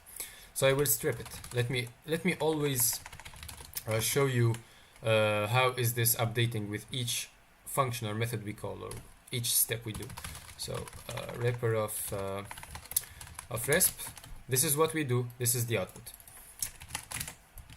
You see, sorry, the new line was removed. Okay, with the strip. Now I could split by a space. Split will just split the string into an array of elements using some like splitter, I would say, some character to split with, some reference to split with, some field or whatever you'd like to call it. And you see when I entered the space as my split, it actually separated the string into an array of strings containing the hello. The space is not contained anymore, and then containing my address. Then I could just do this one, and I will get this address. You see it there. So this is it. We got the address. However, the type of what we have gathered is just a string. It's not a number, and addresses are numbers. So we need to convert this to a number, to an integer. And we just simply use the int function, and we give it the base. The second argument of the int function is just a base. A base is, you know, bases like base 2 is is for binary, which are zeros and ones. Base 10 is for decimal, which is the number system that we use in our daily life, like 1, 2, 3, 4. We count in and everything. Base 16. There are always bases, like there is base 3, base 4, base 5. You could Google more about this. Base 16 is actually hex. It's just hex. There is no H in hex. Okay, this whatever. It's just hex. So when I enter 16, it will interpret the string as a hexadecimal string and as a hexadecimal number, and it will convert it from hexadecimal into decimal. So now if I do log.info is inside of the Pawn Tools library. It will log stuff in a pretty way, like you will see it. It will add some plus sign, and it's a pretty way to output stuff. So I will call this leak or whatever, leak of my resp in hex, because, or let me show it without hex, alright, to see the difference. So you see, this is what we have leaked after converting from hex to decimal. Now I actually like to see it in hex, you know, because as I said, hex is a good way to remember the addresses and remember stuff. And you could see this is the address. Okay, now we need, so we got the leak, we need to calculate the base address as I was talking, right? So I will call base equals the leak. Let me call this leak. This is a better way to call the variable, not resp. There's actually a better way to do it in Vim. One of the reasons I like Vim. Okay, we could do this. Resp leak g. Okay. Base is leak minus. We have leaked the main function, by the way. This is the address of the main function. We have seen it. You could do that. See, this is just the main function, as you could see. And we have leaked the main function here. Also, the last 3 nibbles or digits, whatever you call it, are always the same. And this is actually the offset, part of the offset I'm talking about when I was explaining how to calculate the base address. You could see the 223 in here. The other stuff is completely random. On GDB, I'm doing stupid stuff. On GDB, you could see the 223, and then there is always 5. So yeah. Okay, what else? Yeah, we need to remove the offset of the main function. And there are so many ways to get the offset. There is the old school way, which is by using readl for any other program that will list you the symbols of the file. The symbols are basically the file names, the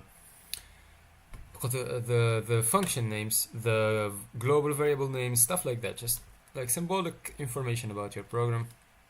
And you could get them with readl, for example. Tag s will give you the symbols inside of the symbols table, and this is the address of the main. This is the offset, sorry, of the main function. It's just 1, 2, 2, 3. So I could actually remove this offset from there. I'm doing it in an old school way. You could also do it in this way. I will show it in a second. This is the old school way. Okay, you just take the offset, you remove it. But the better way to not just like to relax and just write code and get results and work on your way is to use Pawn Tools again. I could create a variable called f. I could use some class that is called elf, and I could pass my the binary, the executable. Checksec is false because I don't want it to run the checksec program, the program that we run before that did give us the securities, the mitigations of the binary. I don't want to run checksec. I just want to keep things simple because checksec consumes some time and I don't like that. So yeah, I'm disabling it. Then what? Then we got the leak. We need to calculate the base address. So instead of doing that, I'm going to comment the line. We could actually do this. We could get the leak. We got the leak of the main function, main address. Okay, it's just main address.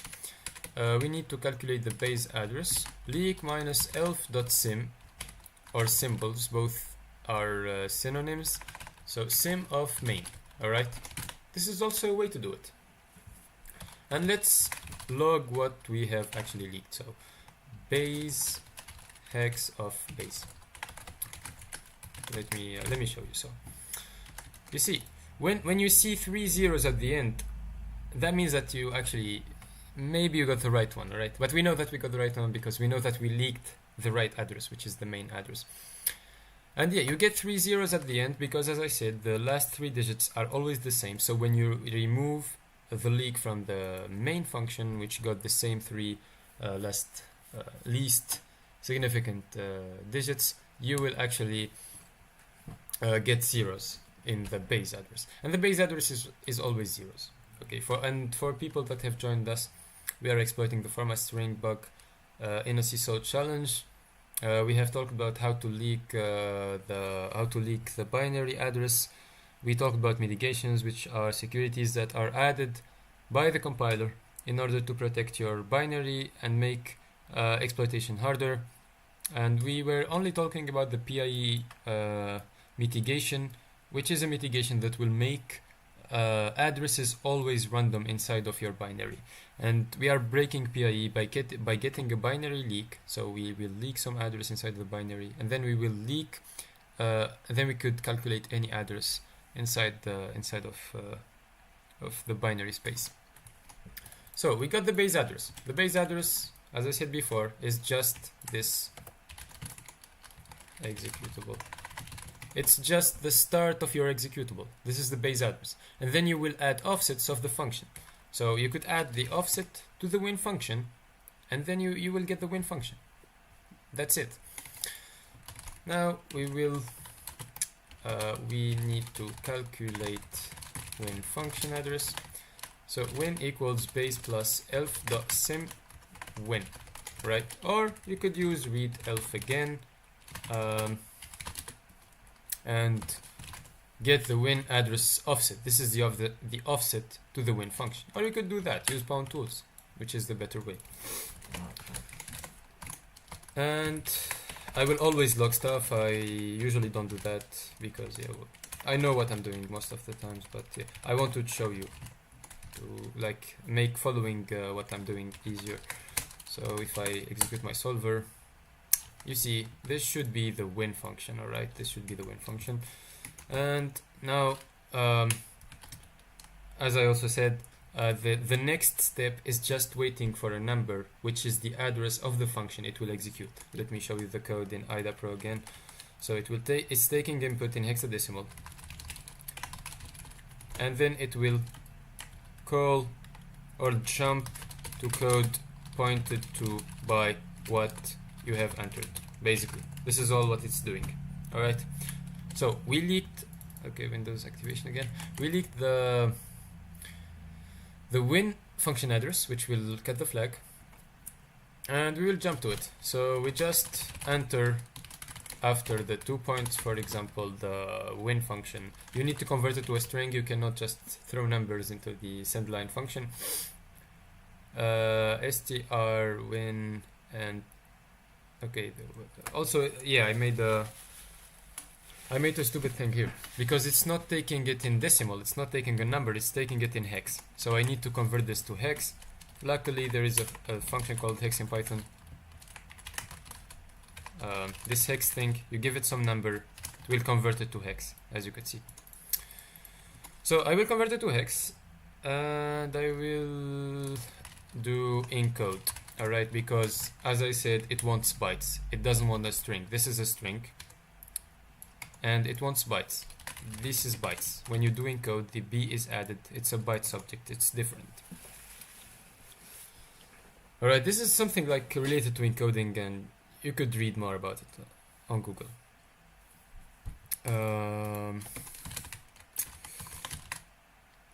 Okay, this should give us the flag, but it did. Okay, it did give the flag. I'm sorry. Yeah, you could see. Okay, jumping to that address, and then it gave me the flag. It read the flag from. Wait a second. The win function read it from /flag.txt, and I have already a flag in that /flag.txt on my system. This is why it was. لأن فما function قاعدة تقولي في أي address تعطيها أو كان فماش نجمو نعمل.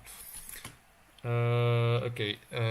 Somebody asked that if this part of the code that is calling a custom address that we are inputting wasn't actually there, how could we call the win function, for example? Okay. Well, basically, in this case, you got two things to do. Mainly, okay, it depends more on the scenario, but the main things that you should think of and you should approach is the easy way, which is you have the leak on the binary, and you could overwrite an address in the GOT table. Let me talk really quickly about this. I wasn't going to talk about it, but okay. So there is GOT, then there is PLT, and there are other combinations like GOT PLT, PLT GOT, and yeah. But these are the main two tables. So these two tables, the purpose of these two tables is optimizing stuff. Basically, when you compile. Yes, I know. I'm just talking about general scenario because the question was general. I will talk about full railroad in a second. PLT and GOT. So basically, PLT is the procedural. Was it called language? I'm really having headaches and trouble remembering names. I'm sorry. PLT. Okay, there are articles actually explaining it. I will send. Okay, let me see if it's good or not. Okay, it's good, so let me send it for you. You could read more about it in here. But yeah, PLT, I think it's procedural language table, or I really forgot. I just want the full name. I don't want the abbreviation, because I'm forgetting. If you know it, please correct me. Yeah, linkage table. Sorry. Yeah, how could I forget about this? So let me get back to you. So there is the GOT, and there is the PLT. So the first one is. This one is procedural linkage table, and this is the global offset table. Okay, so basically what happens when you compile a program, let's for example compile this program, right? We'll just call printf with something, and yeah, it will just exit. All right. The procedural linkage table is going to save the address or resolve the address of the printf in the library, in the glibc, because you know printf is a library function, and yeah, you need to resolve its address at runtime when you are running the program. Resolve the address of it in glibc and then jump to execute it. So there is some code that does this thing. Okay, and this code is saved in the PLT, alright? It's saved in the PLT. There is code that will resolve library lib addresses, alright? On the other hand, if you are going to always try to resolve the library addresses, this is going to be a bad thing, because it's not a good thing for your performance, right? However, there is some optimization that they have done, and this process will only be done one time. All right. Okay. It will be done one time, and after let me just hit after resolving the address, it will be saved in the GOT. Address of printf, for example, is saved in the GOT. So the next time it will call printf, it will not actually resolve the address, but it will jump. It will read the address from the GOT table and then jump to it. All right. So what you could do there, you could actually clobber the GOT. You could overwrite, for example, the format string happened here. Let's say you got some other calls to printf, or scanf is a good target. So you could like overwrite the GOT of scanf, right? You could overwrite it with a custom address, and when it's going to try to execute scanf, it will execute another function. And this is just an example, right? The other thing you could do is also the thing I was talking about isn't always applied. It couldn't be applied in this case. Why? Because if you look for mitigations again, there is a mitigation called full railrow.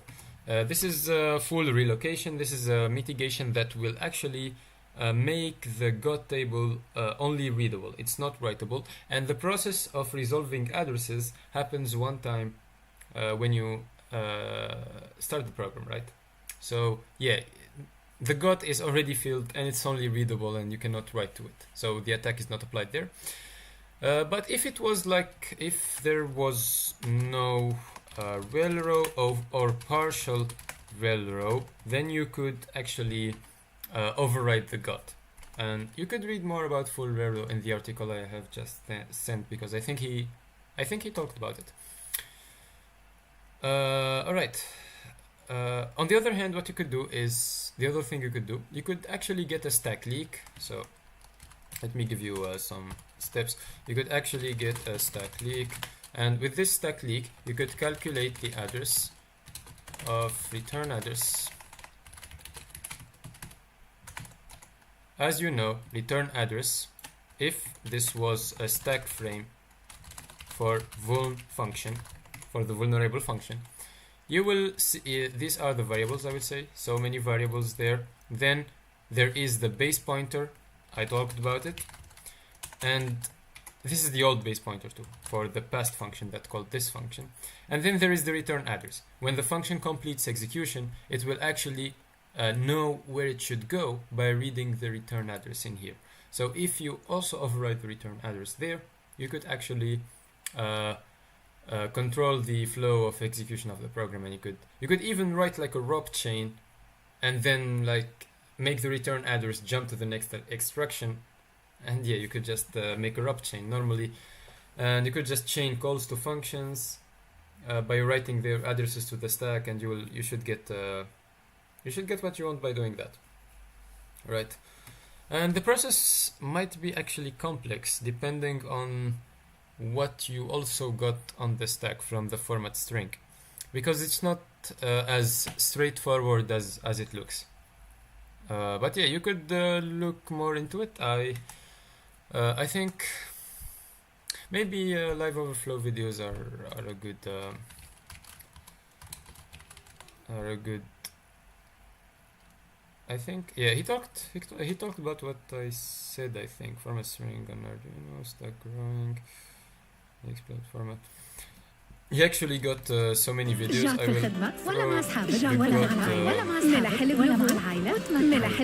will throw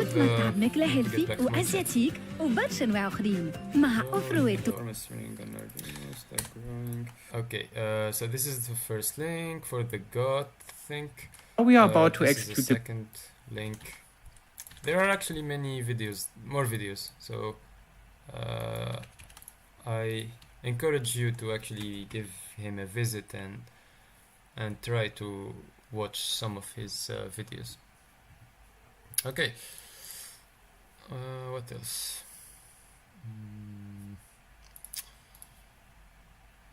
Okay, and it might even get more complex depending on what you have, as I always say. It depends on the environment you're in. So this was the challenge. We talked somewhat in depth. We still actually didn't explore the format string bug at its fullest. But yeah, I think it was a great introduction to format string bugs. Also, I hope this was clear. If you got any questions, you could throw them in the chat. I will gladly answer all of them whenever I could, of course. And yeah, I think this was it. I'm having headaches. It's been about 3 hours into the stream. So I will, as I said, I might also open a live stream tomorrow, and we could solve all reverse engineering challenges, for example, or yeah, all web challenges. I'm not sure, but yeah, you could wait for me. Do you know any software not web bound? I know there are kernel ones, but way too advanced for me for now. Okay, I'll give you a straight answer on this one. So this the thing you are talking about actually exists in most, not most of them, but yeah, I think you could find it in many of the programs. I know they got. I don't know if I have my HackerOne open. Yeah, it's not open, but okay. Let me give you an example. I'm sorry. This-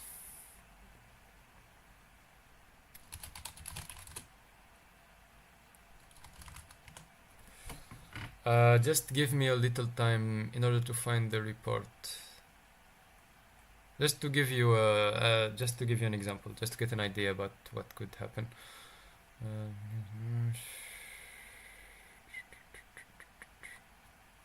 It was some. I think this one. I think this one. Wait.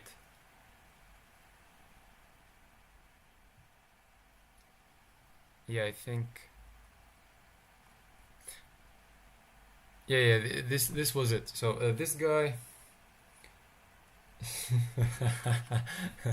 Okay, there was a better article at Medium, but I'm not sure if it got removed or not. But this guy actually reverse engineered the part of the Epic Games launcher. No, sorry, not the launcher. The Unreal Engine editor, and it's like its executable version. And he found that there was some code that interacts with the WebSocket, and there were commands that you could interact with on that WebSocket that will let you execute commands. The bug was really simple. It didn't really involve any like weird, magical, hard techniques in exploitation. You see, it's just if method is exec, it will do system and then take the command. So it was as simple as that. And he got 7K on this bug. But yeah, bugs are everywhere. It might be a logic bug. It might be a binary exploitation one where you could go deeply on it. There is also. Let me also show you another one. It's not always about low-level exploitation. All right.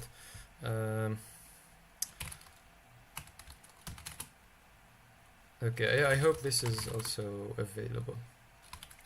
I hope this is available because I was hunting on this program and I've seen reports from someone that changed logos crowd stream. I think you see this guy actually got two P1s, so two critical vulnerabilities found in the Linux client, which is also an ELF program of the CyberGhost VPN. You could find it in the scope. You see the CyberGhost Linux application, which is a desktop app, which is just an ELF, and he didn't also found like a magic exploit or whatever. You see, the first bug is so dumb: lack of certificate validation leading to RCE. I'm not sure if he got a full report on this.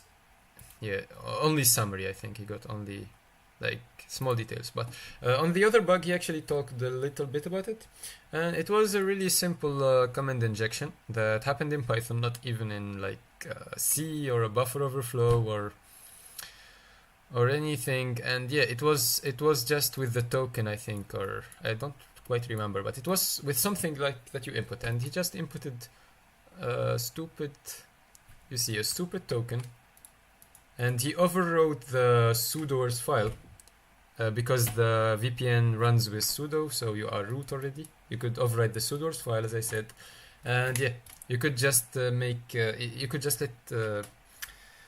let yourself in and execute every command as root with no password, just like he specified in here. So it's not always about pwning it. It might be also most of the bugs I've seen in like low-level stuff are logic bugs. But yeah, there are so many programs. I just give you 1-2 programs. You could find it everywhere. Even like PlayStation got the. I hope I am searching the correct place. Okay, PlayStation got a program called an executable that will let you control the PlayStation remotely. Okay, HackerOne actually updated. So that maybe PlayStation scope. Maybe this one. So PlayStation 4, PlayStation 5, PlayStation Network, PlayStation Network.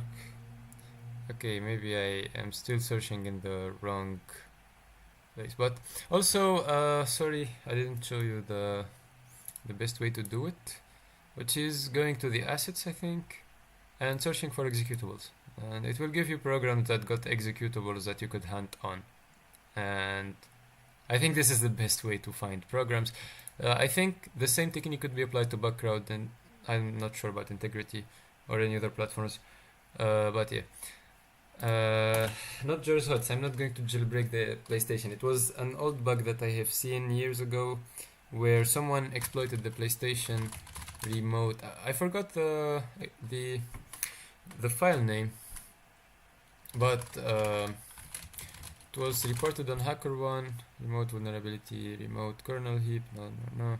I really forgot. But yeah, you know, that executable that will let you control the PlayStation from your computer or whatever. He found actually some heap exploit, I think, there, and it led to some RC, and he got like 10k bounty in dollars. So yeah, you could just find the programs in this way. I hope I have answered your question. Yeah, that's it. Also, fuzzing is a good technique because real-world applications are large. Maybe even like creating some little custom fuzzer might be helpful from time to time. Or you could use AFL or what is that, Google Fuzzer thingy. There are like there are actually good fuzzers in the market. I can't remember names again, but yeah. So I hope you enjoyed the live stream. It's been a while since I have done one, so this was actually tiring. We are 3 hours in the live stream right now. So maybe I will launch a stream tomorrow, maybe not. I will post on social media in the tomorrow morning. And yeah, I hope you enjoyed it. I hope I gave you some new information. I hope I have introduced you to some new concepts. Don't forget to join our Discord server. And I think see you on the next one. Thank you so much. Thank you so much for watching. Thanks for sticking to the end. And thanks to the present moderators and this one. And good luck on hunting. Have a nice weekend. مولدكم مبروك للمسلمين اللي يتفرجوا. وهو thanks for sending the link of the Discord too. And yeah, if you need any questions, as usual, you could just find my social links on my YouTube channel by clicking here. You could find my Facebook, Twitter, Instagram accounts. So you could actually throw me a DM me, and I will answer your questions gladly. And sorry if I will be if I'm lazy, not lazy, but if I answer them lately, because yeah, I just got shit to do, so wait for me a little bit. Thank you again, and have a good night, everyone. See you on the next one. See you tomorrow, maybe. Okay, good night.